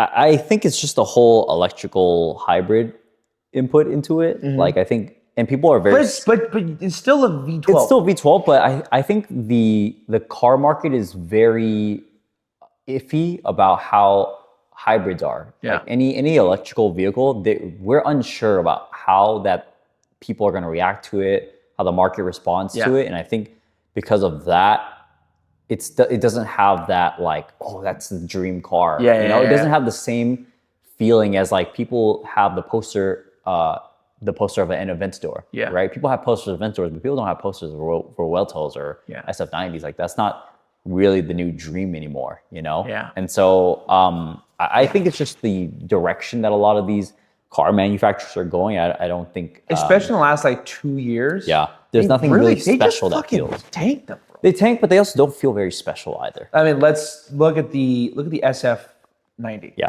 Fast as shit, looks good. Mm-hmm. Driving wise, pretty fucking numb, no? Yeah. Okay. Look at the the 12 cylindry. Yep. What the fuck is that? I don't know. It fucking looks awful. Not Mazda. Well, it is. The Ferrari Puro Sangue. Looks sexy for sure. Yep. It looks like a Mazda. Yeah. A great looking car. It also looks just like a Mazda. Yep. And like all these cars, they're just coming out with the weirdest shit, and I don't get it. Like gone are the. I think the best time frame was like 2015 to like 2019, 2020. 2020. Yeah. That was like the last run, like the good 5 years. All of like the really exciting cars coming out. 991 GT3 RS, 992 GT3 RS, the SVJ, the 488 Pista, like all very the good exciting cars. Yeah. All the good cars came then, and everything else, like the Temerario, the V8. You saw that? Yeah. Were you there? I was there. Yeah, I was like, I'm the Lamborghini 200, sir. Okay, yes. I was like, I think it's cool, but bro, 400 something K starting point. Not a chance. When the Huracan was a 200K car, 230 car. I personally think the Huracan's a better looking car. And even that, bro, the prices of these cars have gone up. My brother bought a brand new spec'd out, perfectly spec'd Huracan Evo for like 270. Yeah. That's a lot of fucking car for 270. Fucking 400 G's for an entry level supercar. That's wild. Nuts. Because the dream was like 200K. That's when you can go buy one. Exactly. Right? And that's not that far off. Yeah. But if you're going to 400, that's like bro, because you have to think, like, to be able to afford a 200, 250K car, let's say if you were to finance with, let's just call it 10% down, 25K down, your bank payment's like $3,000, $3,500, right? So you got to like comfortably make like 25 grand a month net. So like 200, like 250, 300 grand a year, which means you're like a well-to-do guy or chick to buy a 250 car. To buy a 400K car, that's another level. That's your times twoing this almost. You got to be doing like 600 grand, 700 grand a year. Comfortably, yeah. And that's like, a whole nother level. A lot of people are very far off from that too. Yeah. So it's like the entry level is just, getting out of hand. Lately, I mean, obviously it's very clear I have 2 Ferraris now, but I've been like starting to appreciate Ferraris a lot more and liking them a lot more, preferably the older models, obviously, because like I don't like the new hybrid models. Yeah, I don't like the F8. I like it. John's was the only one that I liked. His was sick. John's, but he also did the fucking MVs. He did it right. Satin, PPF, carbon, fucking this, that. Yeah. His interior spec was cool too. But besides that, like when I drove his car, or whenever I drive Miguel's 488, I cannot stand it shifts at 7,000. Yeah. I fucking hate that shit. Yeah. My car goes like, I think it's like 8,900, I think. I love it. Yeah. Yours does too, no? This one is, I think this one's 9,000. Yeah. And then that one is maybe it's more of a naturally aspirated versus turbo thing, maybe. But every fucking Ferrari is a turbo car almost, besides these. Yeah. I think I've come to appreciate just like how refined they are. True. And the build quality of them as well. So I've kind of like become more of a fan of it. Yeah. But that's just for like the older models, like these 2015, 2016s, 2020s. But moving forward, I'm not really interested in a lot of those models. So I think in the future, if I were to get another Ferrari, it would probably be like another older model. Like, what I'm kind of down to buy is a 458. Yeah, Kunze just bought one. Kunze just bought one, right? Yeah. How much was the Spider? 230. That's not bad at all. That's nothing, bro. What the fuck? Yeah, nothing for a Spider. That's not bad at all. Good spec. Yeah. I think it's worth it. Like I would be very open. I'd be down honestly, too. Yeah. For a third one. Because it's like at this, who was I talking? I was talking to Manu from New Rally, and we're like, and I was talking to Zeno too, where it's like, what do you buy? Like, especially coming from a person who's actually driving the fucking car. Yep. You get guys all of the time, my 765 doesn't have no problem. Listen, bro, you drive 300 miles a year. I drive 300 miles a day. Yeah. So my decisions, Zeno's, someone like you, like our decisions on cars are very different, right? Yeah. Like you put at least 1,000 miles, right? Yeah. A month. Yes. Versus most of these guys are doing 1,200 a year. Yep. Right? Which that even blows my mind. How the hell I don't know how they do that. Yeah. How do you pay 5-6 G's a month to have your shit be driven one Saturday? Yeah, dude. Like that's crazy to me. Literally one day, and I'm already blowing through that. Like, easily. Literally. So I don't know how people do that, to be honest. So like what I guess what I'm trying to say is like it becomes hard. Like I didn't know what the fuck to buy. Yeah. Like 812 is cool, but they're kind of unreliable if you go the super fast under 2020, the Trans. Yep. The 765s, me and you know. I mean, McLaren's a no-go in terms of reliability. Lamborghini, Aventador, no. Aston Martin depreciates to shit. Like, what the fuck do you buy? You know, there's not really that large of a pool of supercars. Like in the grand scheme of things, after we've been through so many, it's kind of like, ooh, like you don't have a lot of options to really choose from. But I also think we fucked up. We fucked up because we went too big too fast. Yeah, I made a big jump. Yeah. The truth is you should have got that SVJ. Yeah. I shouldn't have either. We should have just enjoyed it the way up. Yeah, if I were to redo it again, we gonna fucking ball, dog. Boom, SVJ. You know, like that was I do wish I went Aventador and 720. Yes. Because then I could really appreciate those cars. Absolutely. And then have more time to get up into 765 and you know how like we get DMs, right? And there's all these like this kid who I just intro to you to that's doing 120K a month, and he's like, you know, what car do I get? Like, just start fucking low, dude. Yes. Just start low. You don't need to jump. Because I did the biggest jump between us. I went 911 turbo, 720 SVJ. Yeah, you know, like literally. I didn't enjoy anything in between, which made everything else seem just whatever. Yeah. You know, like very dull. Yeah, like and then in the public eyes, everyone's like, "Oh, why are you downgrading?" Yeah. Like, oh, like there's still a bunch of other cars. It's like I didn't get to enjoy any of these. Like I didn't get to enjoy this car. Yeah. Like when my brother bought his Huracan Evo, I was like getting to the point where I could maybe get close to being able to buy one. But I didn't get to enjoy that car. You know, and then I bought this. And like I'm so happy that I enjoy this. You know, call me crazy. I enjoy my STO more than my SVJ. Yeah, I mean, I feel you on that. Honestly. Yeah. Obviously, why I drive it a shit ton, right? But this thing, dude, the size, it's like this little go-kart, compact fucking go-kart, dude. Where, bro, I'll be on the highway and I'll just, dude, I did a full-blown, there's car. Yeah. I just did this, that for like a quarter mile. Really? Just doing my thing. Bro, I was like, this car's fucking sick. Yeah, honestly, like, and it's NA too. Like sound, dude. That's the one thing I was surprised about when you got this car. How it sounds stock. Yeah, is incredible. It's loud as shit.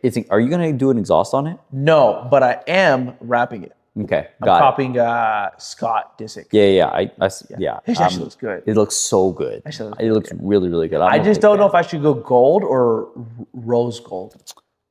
Was his rose gold? Yeah. No, his was gold. Oh, really? Yeah. So now that we're this long into this, my girl she's not gonna watch this long into it. I was thinking about buying Zayd's 911 for her to match with me.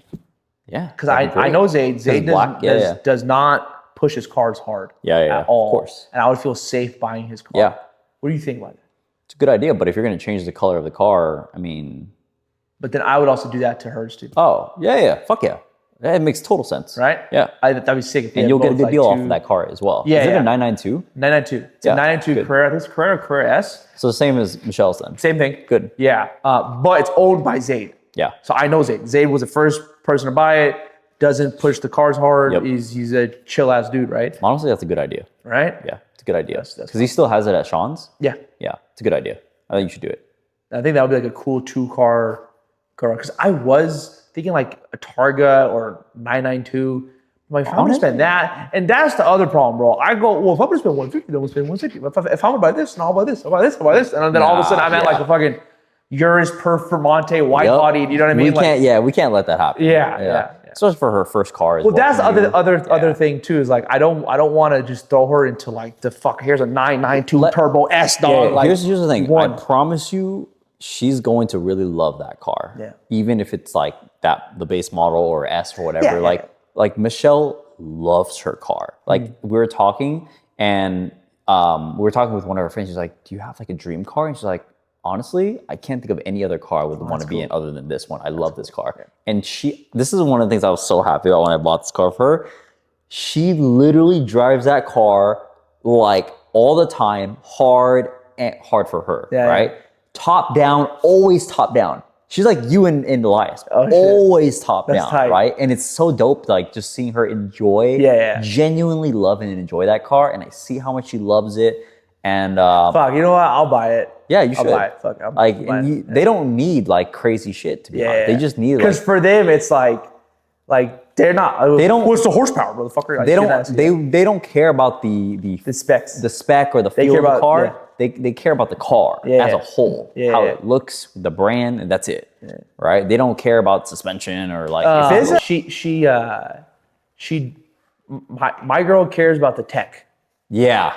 Yeah, she's like, Safety I just want to be features. techie and this, that, right, blah, blah. Yeah. Like she currently drives a Mazda, I think like a 3. And she's like, she's so cute. She goes, when I first sat in my Mazda, I sat in there for an hour doing all the options. I'm like, what the fuck could that car even have for an hour where you can sit in there? So cute, yeah. But then she'll love the 911. But if I buy it, I want to like surprise her sick. Yeah, you should. Yeah, that'd be sick. You should do it. Which I even told her that me and you were gonna have this thing, and she said that we should really go in on like relationship stuff. Do you have a relationship question? I don't, but I didn't really get any relationship questions. Me neither. Either, to be honest. I feel like okay. Well, let me ask you this: what's your opinion? What's your opinion on people or men that say that they want their wives to work? Not girlfriend, wife. Their wife. I personally think that whatever you choose to do with your relationship is on you, and whatever you decide to do with your relationship, that's a personal decision, and what works for you is going to work for you at the end of the day. I personally think that for most people, though, it would be probably better if the man steps up and owns up to what his roles naturally are, which is to provide and take care of yourself and take care of your family, because that will only do you better. That will, if you have that responsibility, I feel like, okay, let me break it down. I feel like as men, if you're given a lot of responsibility, you are gonna thrive better. You're gonna perform better. You're going to under pressure, right? I believe men thrive better under pressure, under responsibility. And if you're a provider, then you have that under your belt. You're obligated and you have responsibility over people over you. And so you should perform better. And if you're performing better there in that area, you generally have a better life. Your spouse is going to have a better life. So I think that in general, it's better if a man is a provider and does that job. But again, I'm not really a judgmental person, and like what works for me doesn't work for everyone else. And I know people who are 50-50 who live amazing lives. They love their life, which is completely fine. So I am fucking complete opposite. I think a man should fucking work. I think 50-50 is full of shit. I think a woman should she should stay at home. She should not have the fucking stress of how do I provide. I think it is not her fucking job. I think you need to be on your 2 feet, standing up tall. And if you don't do that, unless you have some medical reason as to why you cannot, maybe you have one leg, maybe you have one eye, maybe you have one whatever, and it's hard for you to make the money, fine. But if you are a well-bodied, able man, your woman should not have a job. Yeah. Or if she wants to help you out, cool, great. Now, if your girl wants to work because she wants to, that's different. Yeah. Giving her the option is probably one of the best things you can do. Yeah. Like, I don't think we're not on the page of like you like you said before, preventing them from work or preventing them from wanting to do whatever they want or whatever. It's to have options. Yes. Like, they're not forced to work because they have to. They work because they want to. Well, and I think it's because, like, listen, every man obviously, and every girl too, wants to be happy in their relationship.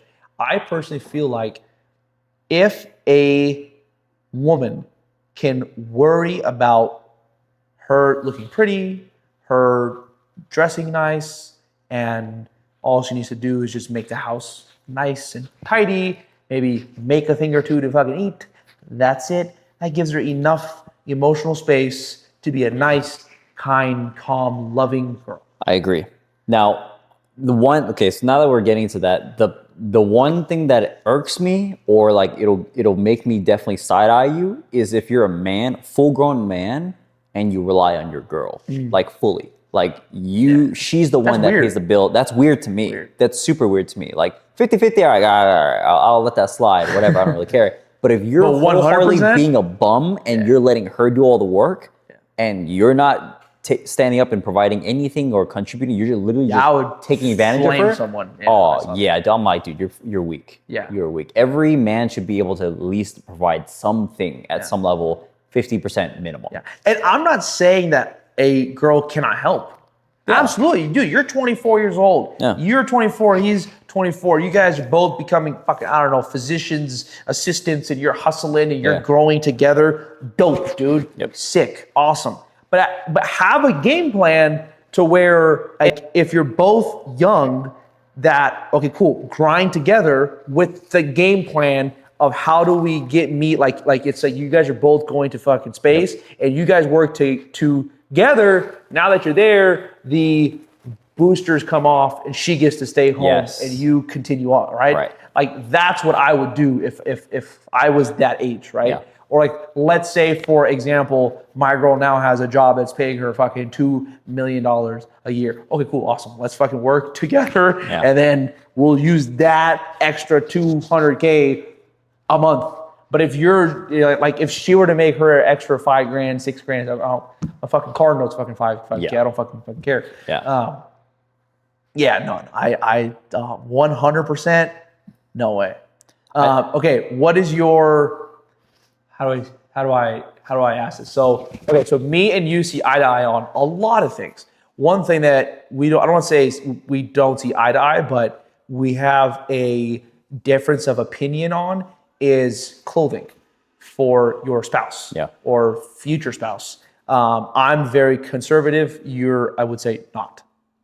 No. Why is that? Because I like the way my fiance dresses. I love the way she dresses. I met her the way she dresses, like that way, and like I personally don't care about, like, she's not super revealing to where like she's just like showing so much that like she's in a bikini and shit like that. That it's not extreme. It's just, to me, it's just enough where it's like you're not being a slut, but it's, you still like look really, really good. You still look sexy. You still look amazing, but you're still like put together. You know, you look put together. You know what I'm saying? Well, for me, I want that only for me. Yeah. I want no one else to be able to see that. Like for example, like I'm not like most, not you too, but like most men out there, I could say this, are any and every opportunity they have at being intimate with a girl, they will do. I was not that guy. I will save myself and I'm going to wait for the right chick. Not saying that I haven't, I have, but I have, like, let's talk about the relationship that I'm in now, right? Like I waited, I found this girl, cool, right? Like if I'm protecting myself, I want what I waited for only to be for me. Right, of course. Right? Yeah. And I also don't want other men staring at what's mine. Like I worked hard for this. I earned this shit. Like that's how I see it. Yeah. Right? And in my faith, it says that a man should have protective jealousy over his mom, his sister, and his wife, and his daughters. Yeah. Where it's like, don't you fucking come near my mom. And which I still do. My mom is fucking 65. We go to the mosque. She's a pretty lady. Is some old ass dude looks at my mama. What the fuck you looking at, bro? Yeah, fuck no. Don't look at my mom, bitch. Yeah. Don't come near my mama. Don't come near my mom, my sister, my wife. Yep. Like even your girl, bro. I'm like protective of that. That's my sister. That's my sister, right? 100%. So when we go out and I see some guy stare at either your chick or my chick, my fucking guard goes up. You know? Yeah. Versus, I can't stand the dudes. And you're not like this, thank God. But there are men that are like, check out my wife's tits. I'm like, bro, what the fuck? Yeah, that's really weird. That's really weird. I don't get it. Yeah, I mean, I would say that I don't like it when like they're so revealing online that dudes can go out there and just start fucking yakking off to that shit, bro. Like there's literally so many people on social media that have a profile like that it's just exposed so much, right? Yeah. There's a level of respect that like I'm willing to allow and stuff like that. And so I've dated girls in the past that are like way more revealing, and you know I've made that mistake before. Really? Yes. Really? Yes, absolutely. Wow. So now I'm happy. Way more revealing. Yes, than I am now. And like I learned that, you know what, that's not really my taste. You know, that's not really where I want to be. Classy. It's not very classy. It's not how I want, because your person represents you. Yeah. You know? And so I wouldn't want somebody like that to represent me that can be seen like that all the damn time, you know? And so, you know, my partner now, she's very classy. I think she dresses really well. She's very put together. She's not trying to like be revealing at all. She's just dressing in a beautiful way that I really enjoy, that I really like. Yeah. And you know, if anybody is looking at her, it's because she's genuinely beautiful. You know, it's not because of her ass or her tits or whatever. It's like because she's genuinely beautiful. Yeah. You know, and like that, you know, it's whatever. Like I don't not. I'm I mean, you can't stop. You can't stop the world, literally. Like it is what it is. But I do think like you could, like for example, like I could put, I can't stop a fucking stone from destroying this car, but I can put PPF on it. Yeah. Right. You can still see through the PPF though. True, but it's gonna protect it regardless, right? You can still see it through Benji, you hear this fucking guy? You can see through it, but it's protected. Okay, but you can't see the actual paint though. Think about it. It's matte. Scientology. Kind of. All right, that's a horrible example. But you know what the fuck analogy. But you know what the fuck I'm saying, right? I guess. You're a very protective person for sure. In general, you very much are. But I'm protective about a lot of things. Well, yeah, that's what I'm saying. Yeah. In general, like I'm really protective over you, over Omar Bai, over Elias, over my just everything. Like, I'm like, yeah. You know what? One thing I've learned from you since we've met is I've learned to be somebody who can. What's the right word? How can I explain this better? I've learned to be more of a person who can stand up for himself more. If I think something is wrong or I feel off about something, I'm gonna vocalize it more. You know, before I was a very like, you know, whatever, I'm chill, like whatever, let it happen. Now I've become a lot more stern. I've learned a lot more, say no a lot more times. You know, voice my opinions a lot more, and more people should. Yeah, stand behind what my actual thoughts are instead of letting people just swing by. Right. Or just say things to you and then you just kind of let it slide. Let it slide. It's not a big deal. Or not. Yeah. If you feel it. You know, it doesn't mean I need to fucking explode and fight somebody. Of course, right. But it means like I'm gonna voice it and I'm gonna be like, hey, look, this is not okay. This is a boundary. I'm gonna have boundaries. I'm gonna respect my boundaries, and you're gonna respect my boundaries. Yep. Right. And that's something I've learned over the years as I've become more successful and meeting the right people as well, is to be able to have the right boundaries as a man and be able to stand for. If you stand for nothing, you know, if you have, what's that saying? You know what I'm saying? If you tolerate everything, then you stand for exactly nothing. Exactly. Yeah. Let me say that again. If you tolerate everything, you stand for nothing. Exactly. So that's exactly what like kind of been ingrained in my head for years, which I'm not always great at. I still am a reserved person, conservative person. I'll just let things slide sometimes. But I've definitely seen a big difference in myself. And like my girl laughs at me. I don't let shit slide. Nothing. You don't let shit slide, bro. But bro, you're fucking firecracker. But bro, I don't let shit slide because I hold myself to the highest fucking standard. Yeah. Right. I own fast food businesses, bro. You spent $13 with me. If I'm there, I'm like, hey, welcome. How are you? How's your day going? Even if I'm having a shitty ass day, right? I'm making sure everything's right. If we fuck up, I'm so sorry. It's a $2 thing. So when I go out to eat and then I go and I spend $300 and someone forgets this, that, I'm like, bitch, if that was me, I would be fucking on it. And you can't tell me that I don't know because I'm in the same game. Yeah. This is the fucking exact. We were just at Montage, right? Yes. These guys, we order a coffee crusted steak, which is delicious over there. We were fasting too. This guy was fasting. He was fiending. But when we ordered all of our steaks, you asked for what? Medium? Medium rare. Medium rare. He's medium rare. It comes out, it comes medium. That much. See, for me, I don't really care. I'll let that slide. He will not let that shit slide. He will just take it back. Bro, no, but I didn't think No. Exactly. No. Take it back or something. No. I mean, I say, hey man, I asked for fucking medium fucking rare. Yeah, can you bring me it right? Yeah. No, but bro, like when at Baba's, we get these Pakistani dads. Can you please make the chicken sandwich extra well done with this? All right, sure, no problem, uncle. We'll fucking do whatever the hell you get it done. Right? $13 fucking meal. We spent $700. I want what the fuck I want. You know what I mean? It's very true. And but I think I think when you let everything go, it's because you don't value yourself, right? Mm-hmm. Like, dude, I hold myself to the highest standard when it comes to output and the work that I do. I better do it, and I better do it right. If I suck, I'll say I suck. Yep. I will tell you, whatever it is. And so, if someone else is, and especially if I'm paying for it, if I'm paying for this shit, I want it fucking right. Better fucking get it right. Right? Like that's just a fact. Like I'm gonna have someone wrap my car. I didn't bargain nothing. He said, "Hey, it's gonna be this." I said, "Cool, done. I don't care. Just get my shit done right. That's it. I'll pay extra. Fuck it. Just get my shit done right. That's it." You know? I feel you on that. That's funny. Any? Ooh, this is a good one. This is a really good one for everyone. Do you still have fears when starting something new? Absolutely. Yes. But what did I say before? If you look at your past track record, if you could look in the past and say, hey, I was successful here, I was successful there. How many FBA products do you have? You probably have a ton. Yeah, and failed a ton too. And so when you launch one, you're like, I don't know. Is this going to be good? Is it not? Hey, I did good with these 200 of these ones that are fucking good, right? So like when we just opened up our freaking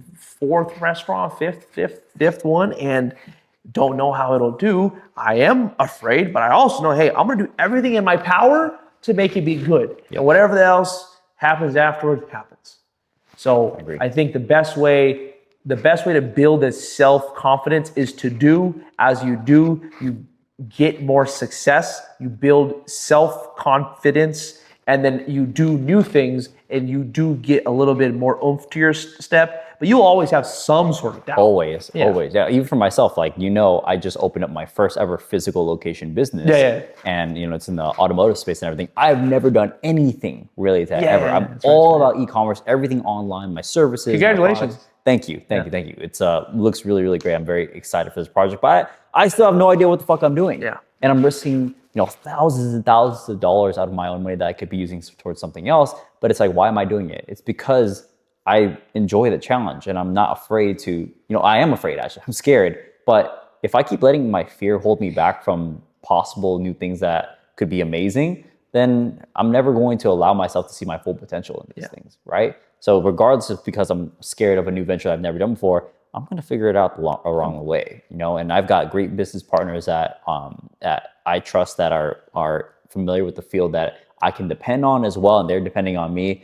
And so working with the right people definitely helps a lot. I was just about to say that, bro. Like everything that I own is greatly successful because of the partners. Yes.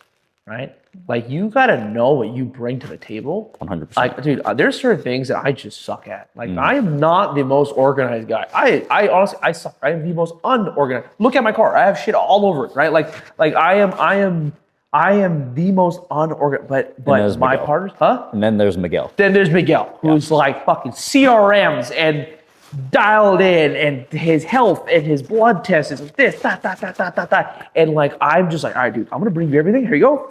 Make it happen. You know what I mean? Figure it out. And he's like, cool, done. And he just boom, boom, boom. Where Baba's, same thing, right? Like Mike came up with the idea. He was the founder. He didn't know, he had an idea, but didn't know how to execute it the right way. Me, OB, come in and say, okay, we're gonna set this up. And Mike, here you go. And he fucking takes the ball, dunks it, right? And so that to credit repair, where it's like, I found someone good, opportunity was there, cool, I'll do this, and then here you go, boom, right? It's like all these things that like we're good at what we're good at. Yep. I would say that the best thing that I can only speak for me, but I can assume for you, is we're good at bringing in the money. Yes. Right? 100%. We have the connections, the network, the guy who's buying 100 houses not even from IG, not even from TikTok. That's someone that I know. Yep. Right? I have another guy who's buying 25 houses. That's not from IG. That's not from TikTok. That's someone that I know. Credit repair. I have connections with broker after broker after broker after broker of they need to help other people fix their credit to get other people approved for things. Yep. So connections there. Yeah. Right. So yeah. So there's another question on there. How here it is. what do you look for when finding the best business partner? Or let me rephrase that. What do you look at for finding the best business partners? How do you find the right business partner? How do you find is hard. That I can't say. But things I would look for is someone who's not short-sighted, someone who's not stingy, someone who has drive, right? And I would say someone who just doesn't give up fast. And how do you find that out? Honestly, you really, like, if you don't know them, you'll find out once you start. Yeah, right? It's facts. You can go out to eat a few times and have a few conversations, but just like when you meet a girl for the first time, you're going to put your best foot forward. You know, I never speed. I go to sleep at 9 o'clock in the morning, and I go to church every day. You know, but over time, you will actually see. You see who they actually are. Yeah. I mean, look, you took a bet on Kunzi. Yeah. Right? You guys turned that into what? Right? I took a bet on Miguel. Yeah. And we turned that into what? Right. I think the most important things that works for me, the thing that's worked for me is that I find business partners that have the same values and are aligned with the same values that I have. And they also have a different skill set than I have, or they bring something different to the table. True. Yeah. And they have to have, honestly, a good personality. They have to be cool as fuck. Yeah. Like, if they're not, then it's I don't care how much money you have. I don't care what your resources are. If you're not a cool person, I'm not going to work with you, straight up. We're not going to get along. It doesn't really matter to me. Yeah. So usually those three things work really, really well. But I think you can only do that when you're not in desperate need of making money. Put yourself in the shoes of someone who's 23 years old. Yeah. And they're just hustling. They're not going to say, I don't like his personality. I don't want to partner up. They'll say, hey, this dude got $20,000. I got 20 G's. We're going to partner up. Yeah, it's the only fucking guy that I know, right? Now, in the position that we're in, yesterday, I just got offered an opportunity to buy into a company. And I won't say what, but I won't do it. It was me and somebody else. And I'm probably not going to do it because one, I don't think it's worth my time. And two, I think the few of the partners are cool. Some of them I probably wouldn't align with. It's not worth, I just don't want to do it. Yeah, I mean, values don't align there. Yeah. Like, you guys have to have similar goals, and you have to be somebody, that has something to show for as well at the same time, And I think a lot of people can go a long way and find the right business partners if they start something themselves and they build something for themselves as well, and they have something to show for, because then that gives some kind of proof to what kind of person you are. Yeah. If you have something behind you, it doesn't need to be a massive company, but if you can stand on your own 2 feet, your business makes 6 figures or whatever, like, that's something to show for that can help you get to the next level. Yeah. 7-figure mark, maybe 8-figure mark. You know what's crazy, bro? Speaking of like partners, if there are people that come to us and say, hey, bro, I just started something 6 months back, 3 months back, 2 months back, 3 days back, and I've already made $5,000, I need your help. I'd say, done. Let's do it. I'll call you. I'll call Zane. I'll call Joe. I'll call Mo. I'll call someone. Hey, let's go, guys. There's an opportunity. This dude's made $5K. We're at the infancy phase. We can inject some fucking funds, make some shit happen. Like, people that follow us don't realize this, but they would rather sit there and ask us for advice and just not do shit if you just go do something. For example, the guy that I set you up with, he took the jump. He got the sales, partnered up with us now. It's that simple. Because he has something to show for. Exactly. And like, when we met him, cool ass kid. And you can tell that he has a different mindset. Yes. When we talked to him, I could tell, like, oh, he's built different. Yes. He's not the average kid. And he's young, he's 22. Yeah, he's not the same as these kids we see in the DMs or anything like that. He's smart up there. He understands it. DMs, dude. Yeah. DMs are so funny, dude. They're hilarious. The DMs, if you guys could see the DMs that we get, bro, like, I get, and it's fun, like, everybody thinks that, like, my following is, like, 17. I have, like, 45-year-old guys arguing with themselves in my DMs about, like, what car I should get next and this and that. And I'm like, bro, what the fuck? Like, who are you talking to? I'm not even, like... I'm not responding to you, dude. Yeah, like, I'm not even responding to you, dude. It's just like, oh, it's my like God. 10 messages. Yeah, literally. Jesus Christ. Literally. Or they're, why aren't you responding? Motherfucker, I don't know you. Literally. There's a word. It's called something social relationship. And me and you get it so much. What it is people view us every single day. They see us on IG, TikTok, YouTube. And as they see us more, they become familiar with us more. So then they almost feel like they know us because they see us all the fucking time. Yeah. So then when they see us outside, they come up to us like they've known us for years. Yeah. And we're like, who the fuck are you, right? Yeah. And we're not trying to be mean, we're not trying to be rude, but like the fact of the matter is we've never seen your face ever. We don't know But you you. come up to us and hey, what's up, bro? I'm like, oh, who the fuck is it? And after being like robbed, this and that, I'm super like, yo, who are you, right? And I think it's called parasocial relationship. Probably something where it's like they feel so like, how do you handle that? I try to be respectful, bro. I just be like, look, listen, like, nice to meet you.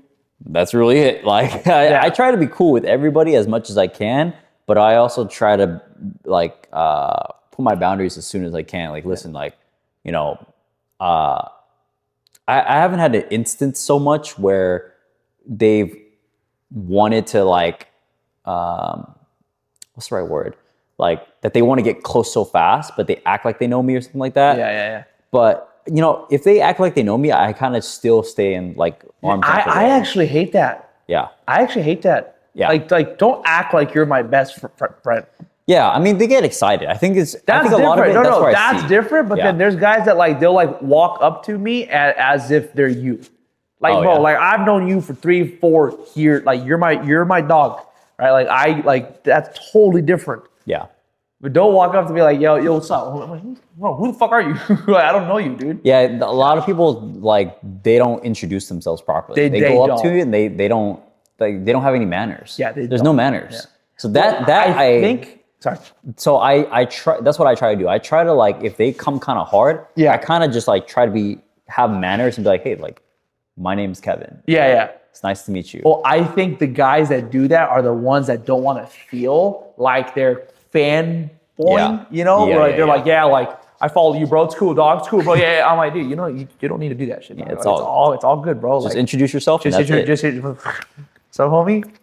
Call it a day. That's it, dude. Yep. Yeah, for sure. Shit gets under my skin, dude. It's like, hey, bro, there's been so many times where I'm like, I just like, fuck this social shit. But you know what? Like, it's good. It has a lot of pros and cons, man. It helps people. It brings in the money. Yep. It's free advertising. It's just some of the funny shit we get, dude. It's crazy. It's pretty funny. Yeah. Like, and I would have like never expected like. It's weird because like we're, and this is the first time I'm going to ever say this. I've never said this ever in my life. We're like tiny micro celebrities in Orange County. Yeah. It's funny, dude. Yeah. Like we'll go out to eat and like what happened that time? We're at sushi. 10 sushi. Ren. Not a 10 Ren, I'm sorry. No. 10 sushi. 10 sushi is me, you, someone else, and we're sitting there, and then like this dude just walks back. He's just like staring. He's like, what the fuck, dude, is them? And then I think it was either you or me. You're like, what's up, dude? And he's like, I follow both of you guys. Bro. Can I get a photo? We're like, yeah, dude, for sure, dog. And then he like comes up to us and walks up to a old friend of ours who he has a social media following too, and then he's like, I don't know you, but can you take a photo? Yeah. And he was like, yeah, dude, I'll take a photo of you. Or going to like South Coast or Fashion Island or that night was funny though, because then there was a couple right next to us. Yeah. And then that girl was just like, who are you? She was jocking you, bro. She was jocking you. Bro, what? Yeah. I was not even paying attention to her, bro. But all I knew that she was think it was either you or John.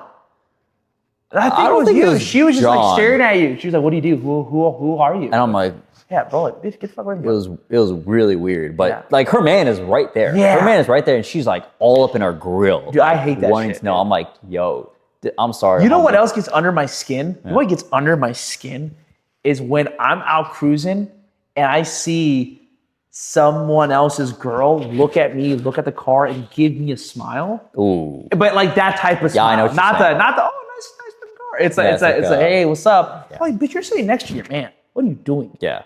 You're so dirty. Yeah, literally. So fucking dirty. Like, come on. Have some fucking self-respect. Yeah, bro. Jesus. Like, dude, and then I feel bad for the fucking dude. Yeah. One time I even told a guy, and the guy got mad at me. Well, how you think my chick's chicken? I'm like, all right, dude, fuck off, bro. I'm trying to fuck. Yeah, I've learned my lesson. You do not tell a man when his girl is doing something wrong. Because I'll tell you, if he is enough, it'll come and bite you back in the ass. I've seen that. That's happened to me multiple times. I tried saving somebody because I heard a story about a girl, and I said, "Oh my God, that's fucking disgusting." And I told the dude, I said, "Bro," in my own words, I didn't tell him specifically. I said, "Bro, just trust me. I saw photos. I saw this. I saw that." I'm like, "Oh my God, this is so bad." I told the dude, and he ends up, you know how these guys get, right? Like, oh, no, my girl would never do such a thing like that. No fucking way. And then he ends up not talking to me because the girl told him, oh, he's lying. That didn't happen. And then I end up meeting the other dude who did the shit with that chick. And he's like, somehow, some way, it came up. He was like, oh yeah. And then like cross-referenced, it was true. And I was like, no. It is what it is. I think for girls, they respond better if like they find out like something. Oh yeah, for sure. Yeah, for girls for sure. Guys get we're so, well, not us, but most men are so just like their ego. Yeah, their ego. Like, my chick would never cheat on me. Yeah, you know, my chick would never ego do that, thing for sure. Like, why not? I mean, it's a possibility. Like, what the fuck knows? You know what I mean? Shit can happen. Hopefully not, but shit can happen. See a couple more questions on your side. All right. I'm actually glad this is happening because my fast opens in an hour, and so ready to go right after. Okay. Let's see. All right. I don't know how to say this. RX Shiz World. RX She World. Discuss the mental shift change it requires to be at the top 1%.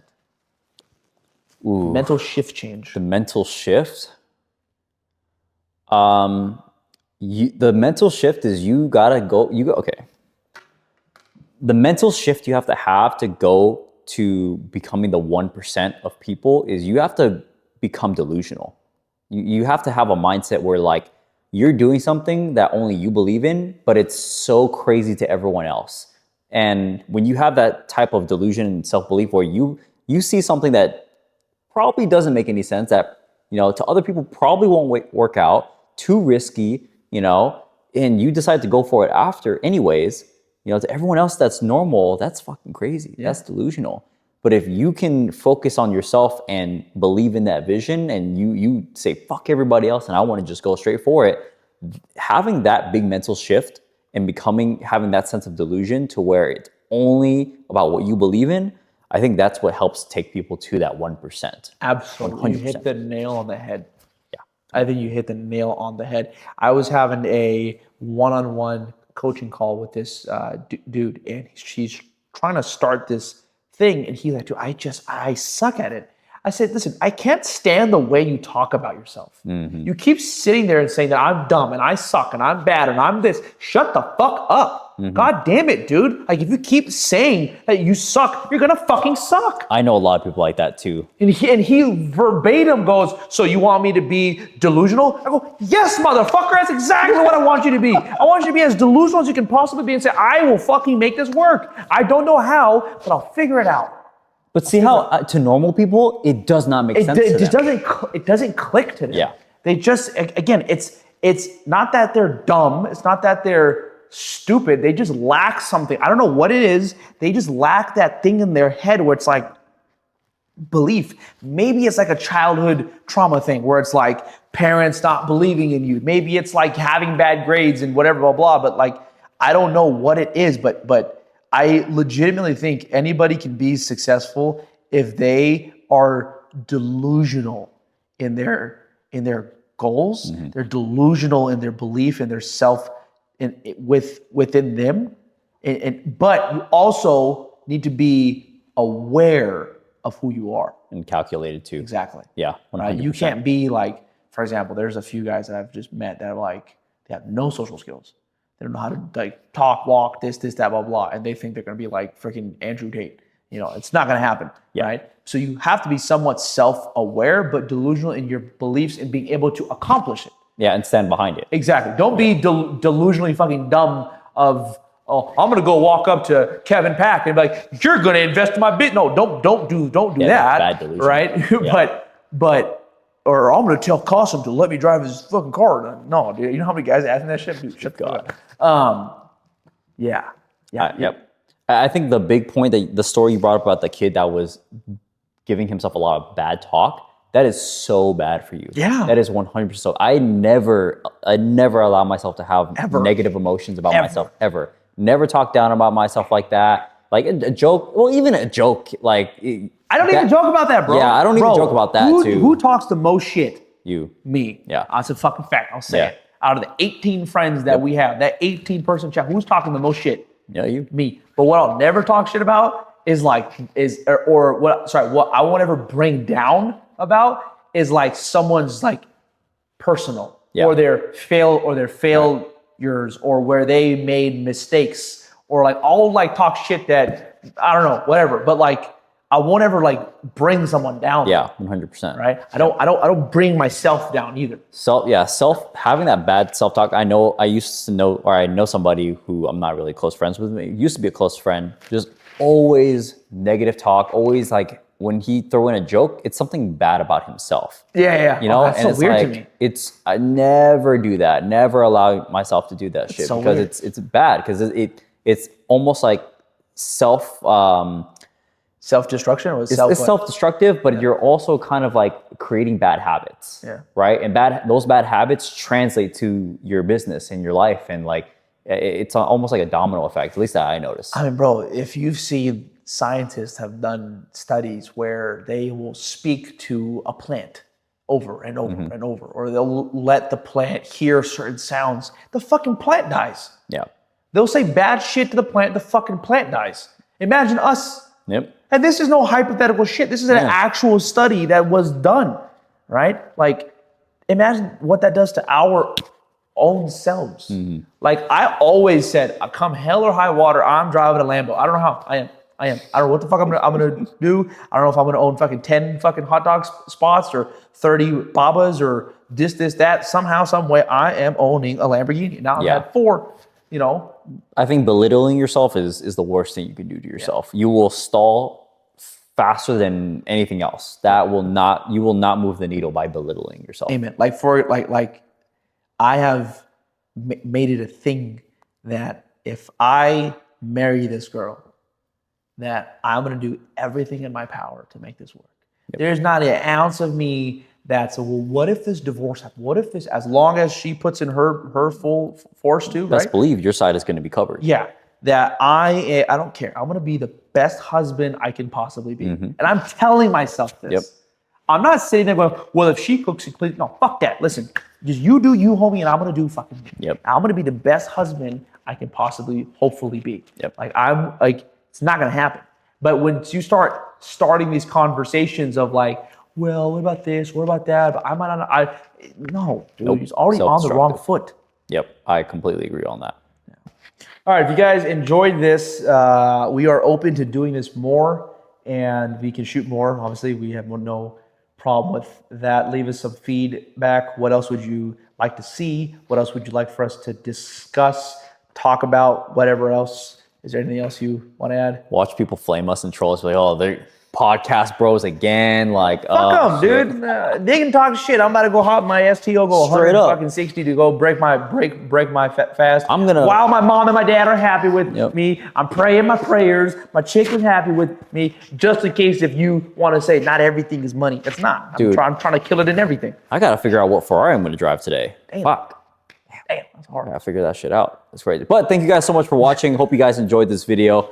We'll do some more of this if you guys want to do that. Leave some comments, love, some likes, all that good stuff. Share it. The next one, I won't be fasting, so I'll be a little more alive. We should get more people. You know what, dude? We've been asking Joe. Honestly, we've been asking Joe to do like a round table talk, and this guy is just Mr. Popular and can't set it up. So we'll do it ourselves. Let's just bring everyone here. Here's a prime example of us just figuring it the fuck out, right? Yep. So we're trying to do podcasts. Joe owns SCC. He does a lot of things. He doesn't have the time, or he just doesn't care. I don't fucking know. So we want to do this. We're gonna solve it now. So can you help us shoot like 7 of us? No. We're gonna do this without. Yeah, good. Maybe I'll actually. No, I'm telling you right now. Let's not have him there. Okay. Yeah. Fuck. I hope this is on camera. Fuck you, Joe. Yeah. Now, I have asked him so many fucking times, and Mr. All right, bet. Straight to the source. Figuring it out as we go. Yeah, there we go. All right. Okay. Cool. Good shit, man. Fuck. That was good.